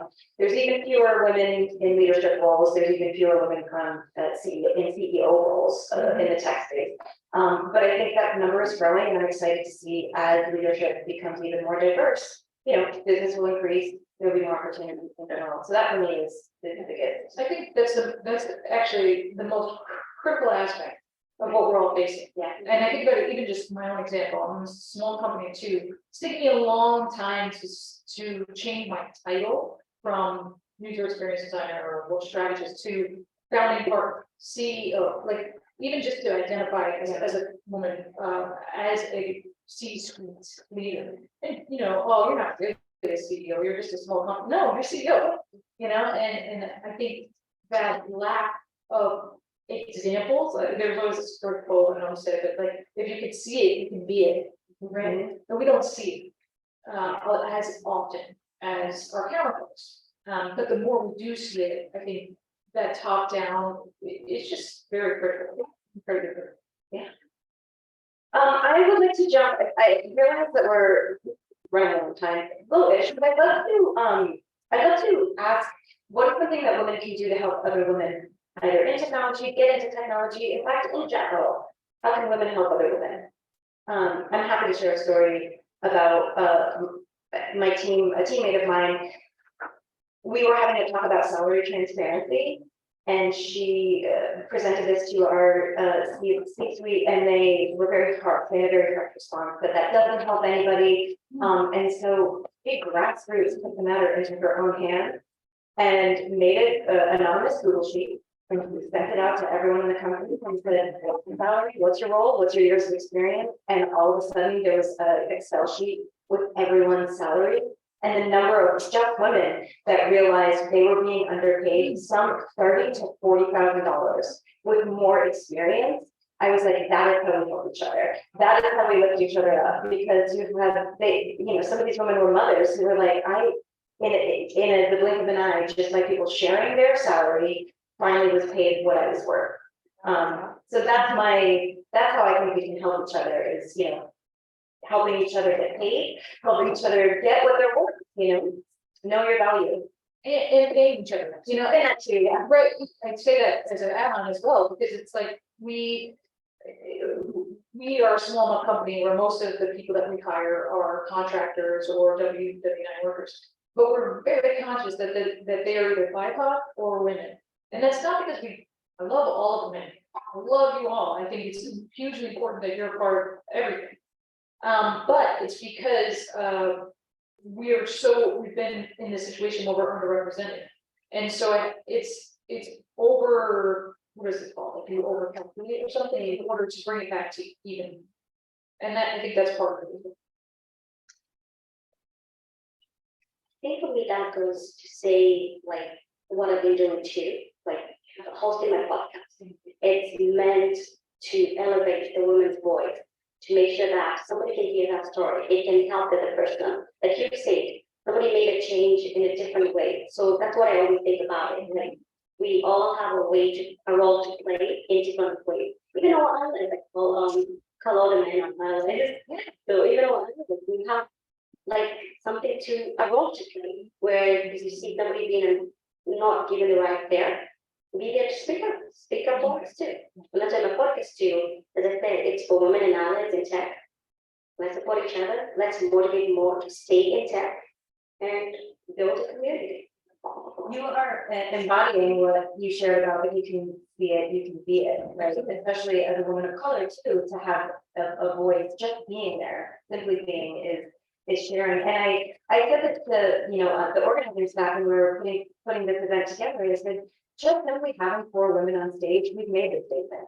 We don't have to actually even talk about being women in tech. We're 4 women in tech. We've already made the statement, Lisa, if you wanted to share. I don't have too much to add. I mean, I think just being in touch with women that you work with, like I'm in a group of women in my company and we meet regularly and we read books and discuss them about either technology or different, we just read Everyday Business Storytelling. There's a really good book about doing presentation. Anyway, so we do stuff like that, and then also volunteering. Like I've done one the Girls Who Code and just things like that. Yeah, it's very helpful. The K through 12. I mean, totally. Yeah, I would love to be able to come and do did and teach. Oh, sorry, totally. Okay. Because you're right, it's like that's such an important point. We have so many educators or people who are affiliated with higher ed or K-12 or some other form of education, open hub. And I think being in those places as that you're in essence the female leader in the room, if you were an educator or the person who's there helping to disseminate information and just taking up space. I hate that term in a sense, but I just used it with their page. I'm sorry, but yeah, I do think that is a very important part is if you are coming out of the educational field and you've had professor or lecturer that is talking to you about coding, I mean, oh my God, that's huge. Yeah, it changed the game. Something else I'd like to add, you mentioned a very good point about volunteering, and I do volunteer for a couple of organizations. Like I need to be as a tech volunteer, also volunteer for Women in Code or Code Card. There's so many organizations people can volunteer, and one of the things that I always mention every event that I go to is there's many.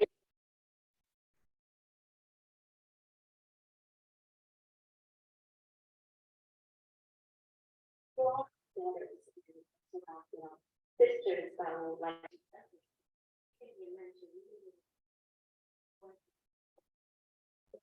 all right, so last question before I open it up to the audience. What is something positive about being a woman in a male-dominated space? Yeah, that would be everybody's like, yeah, that's something. I have the answer, I think, but you guys maybe no, that's a good answer. I think the positive part about it is that I am not male. I don't identify as male, and therefore I am learning from somebody who's different than me. And at all moments, I'm learning different perspectives. I'm learning different methods. I'm learning different tips and tricks. I'm learning what not to do, or, all of that. So it is for me as an individual who wants to continually grow and progress myself. It is an environment where I can take in a lot of information I may not otherwise get if I wasn't around a lot of males, and I can process it, use the technology term, and then output who I like. And I think that is a huge benefit. Yeah, I like that you came from the perspective of learning. I was going to say almost the opposite of teaching. I've been on 4 tech teams. This team I'm on now as the director is the only team where there's a woman engineer. Every other team, I've been the only woman engineer. And so I have had the opportunity numerous times of being the only woman in the room. And one of my core values is the belief that everyone is doing the best they can with the tools that they have. And so I have been given the opportunity to be that person to hand a bunch of engineers who are men another tool for their toolbox, which is just with empathy and kindness, teaching them that perhaps that statement isn't acceptable, or perhaps that perspective isn't wrong, or being the one to say, well, how would this fit on a woman's wrist, or how would a woman use this, or being that alternate perspective in the room has kind of given me the space to teach others. I also think that a lot of times, because I primarily have worked with men, maybe more than 95%. And I think a lot of times that, I can't have a lot of examples, but I know reading this is the case, but I don't mind, for me personally, a lot of times you're not a moderating presence when you're in meetings. And so like, I actually have been asked to join meetings when there's tension, because I think that I think as a human, woman or not, I'm a good mediator. Yeah, mediator. And so, but I think that in general, a lot of times women can play that role. And I mean, I'm sort of making a general statement, is not true for all women, but in general, I think that has been an experience that I have seen. I also think that a lot of times being a novelty, people want to talk to you and work with you, and so I have experience too. So I've actually had a very positive. Yeah, I think me too. I feel like for all the time in my entire career, I have been the only woman most of the time. Like, we had women being in the departments, and I've learned that we do help out, and that's what actually inspires me a lot. That the men I've worked with, the energy, principal engineers, they're always there to support you. That is something that I learned, that they're there to root for you too. So that really motivates me a lot, and motivated me even to stay longer in the field. Because look, I have holidays already. Yeah. So that's what I would say. It's a really positive to the world. Yeah. And I'm very appreciative for that. And all my coworkers, even carrying now, I'm the only in the test. Yeah. But we'll get more. Yeah. Actually, I have a woman-dominated team, and now I'm trying to hire a male engineer. It's really interesting. So because when we say inclusivity and diversity, it doesn't mean only one, right? I need some other perspectives on my team.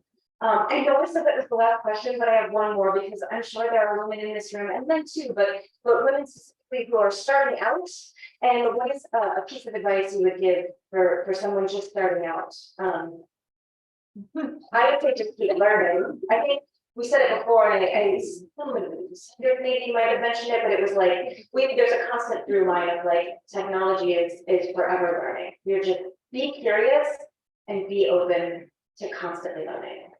Yeah, I agree with that. I would say you are more valuable than society has been telling you for the past X amount of years of your life. You need to be in these businesses. These businesses need you to have your perspective, demand your value, you're worth it, and you're doing everything you can to be the best you can be. I like that. I'm gonna say, find a community.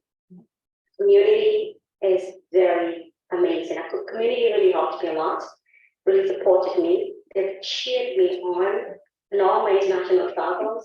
I meet other engineers, and let's say, okay, I went to Germany, I went to Canada. And when I went to Germany, people there knew me. So find that community. It's very important. I would also add, never stop learning, keep learning, networking, sort of building a community, and be confident. Just be really confident in your. Yeah. Thank you so much, ladies. This has been wonderful. I want to leave. Yeah. Really good question. I had just a question. So, I'm a man. Yeah. You're forgiven. I teach a computer science course. I've been teaching it for about 20 years at RPI. When I started teaching the course, out of 100 students, one of them would be a woman. Now it's about 20, which is, it's a step up. But my question is, so as a man, being an engineer or someone on a team, what can a man do to increase women participation, or at least even up the playing field from a peer point of view, as opposed to manager, okay, we'll hire more women, give them more money, but just as a peer, what can I do to help that diversity? This is you're helping me to remember when I was working corporate, and I had a male boss, and I was trying to get promoted, and I was doing all the things that I thought that I was getting guidance from my boss on how I progress, and he was telling me these things, and then we would be in like meetings, and he would talk over me. And so, like, the things that you're telling me to do, you're then not enabling me to do. And I don't think he was doing that to hurt me or to not help me out, but I think what he was not doing was just being, let's say 20 to 30% more aware of the dynamic. And if you could be more than that, great. But I think being aware that women are experiencing something different than you, and taking a pause and opening up that space for them to choose to step into is probably one of the biggest things that we important. Yeah, to piggyback off that, unconscious bias, right? Like understanding and recognizing that we all have it, and it may come out a little bit more than you may think. I similarly had a male boss, a boss with men, and he asked me once, "You're the only woman engineer on the team. Is there anything that you feel? How does that feel?" It was so generic, and I thought of it, and I realized, okay, the only way I'm going to change is if I say what's true. I said, sometimes you will hold back the engineers from a meeting, and you will call all 4 other engineers, David, John, Jay. And I'm the only other engineer in the room that's so obvious sometimes that you don't want my voice in it. And he said, "I'm so sorry, I didn't realize I did that." Now I wish it's not a happy ending. He did it 2 days later, which really hurt because I was like, now it feels personal. Now it feels like I've shared what my microaggression is. So recognizing that we can, subconsciously call all the 4 men in the room, or all the men in the room, or maybe call on them more, or lean on their answers heavier. That's what I would say to create that more equitable space. And I know, Madonna, you had something you wanted to share. It was similar to what I think the way I mind. So it's that being very conscious of what you're doing to your team, and especially in a student environment, I think if you're signing projects, sign in a way that you're very inclusive. You're thinking about like the thought process too. If you're giving out the best, trying to promote your students to show that sometimes you do the call out to appreciate what they're doing or why they needed to be there. So yeah, just to add to that, I totally agree with that, and I think a way to phrase that is, if you're not thinking about it, you're probably being biased. And I say that not because we're all bad people or something, but more like it takes that moment in whatever type of inclusivity we're talking about. Because of the society that we're in, because of the majorities that have proliferated and created this society. If we are not taking a moment, we're being biased. but it's balancing that too, because I don't want an opportunity, or I don't want a good grade on the project just because I'm a woman. Like, I want my work to be looked at and graded fairly. Does that help? Yeah. Good. So I have a question, slash a comment, because I think it's great to volunteer in order to bring up, more women in tech. But you already do so much. Yeah. And then to also have volunteering added onto your plate to change the face of an entire culture basically is a lot.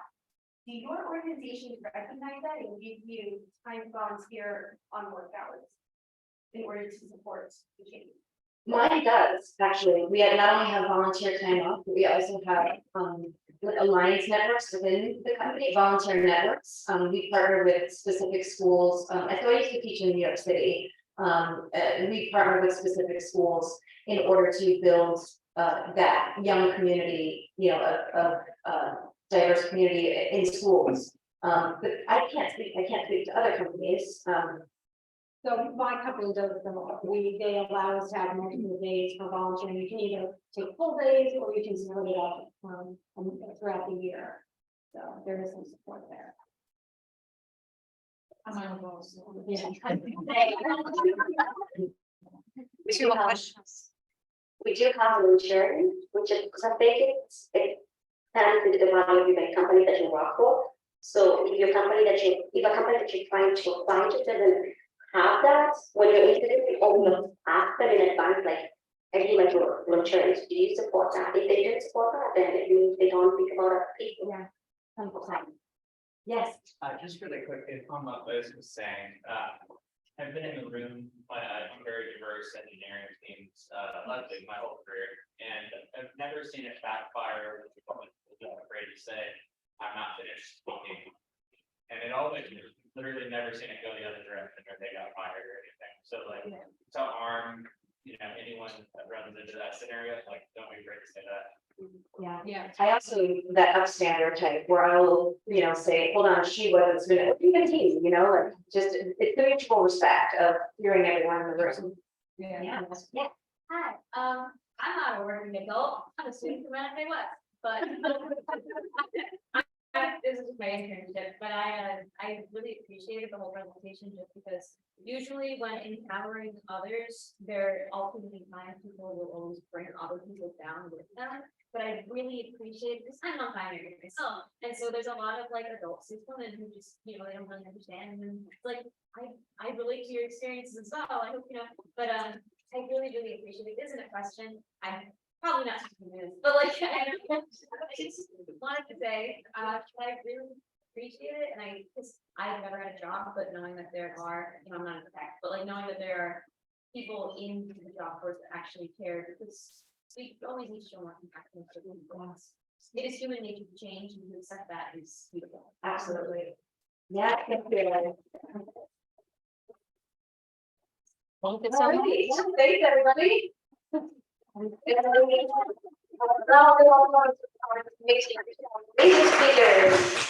This was wonderful, and I really encourage you, please feel impact you are making.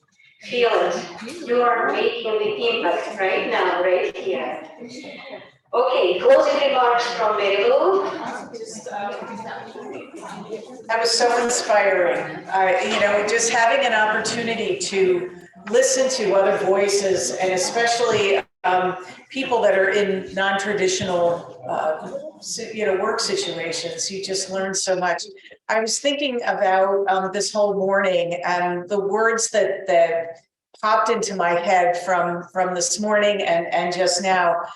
Innovate, flexibility, inclusivity, elevate, opportunity, community, cross-pollinate, build the future, appreciate the differences, know your worth, your values, and your boundaries. And I want to thank everyone who participated in this today, because it was just an amazing takeaway for me, and I'm sure for so many of you as well. This is the conversation that needs to happen.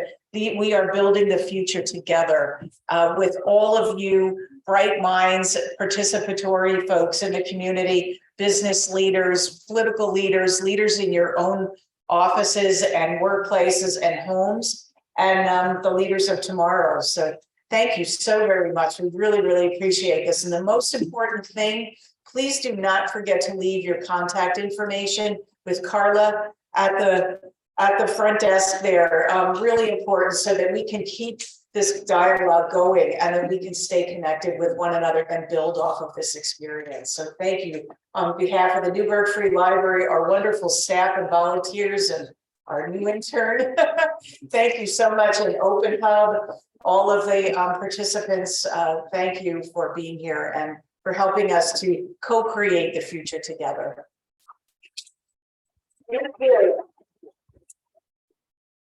Girls who could make waves. And just the small illustration.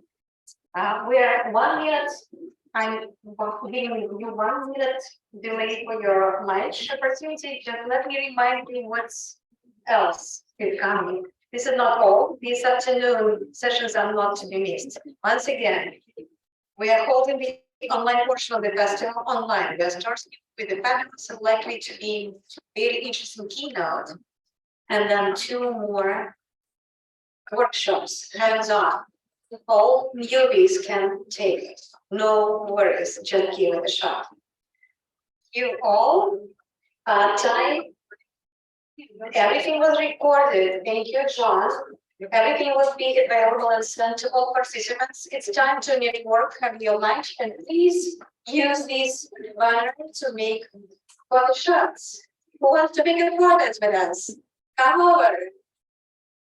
Enjoy the lunch.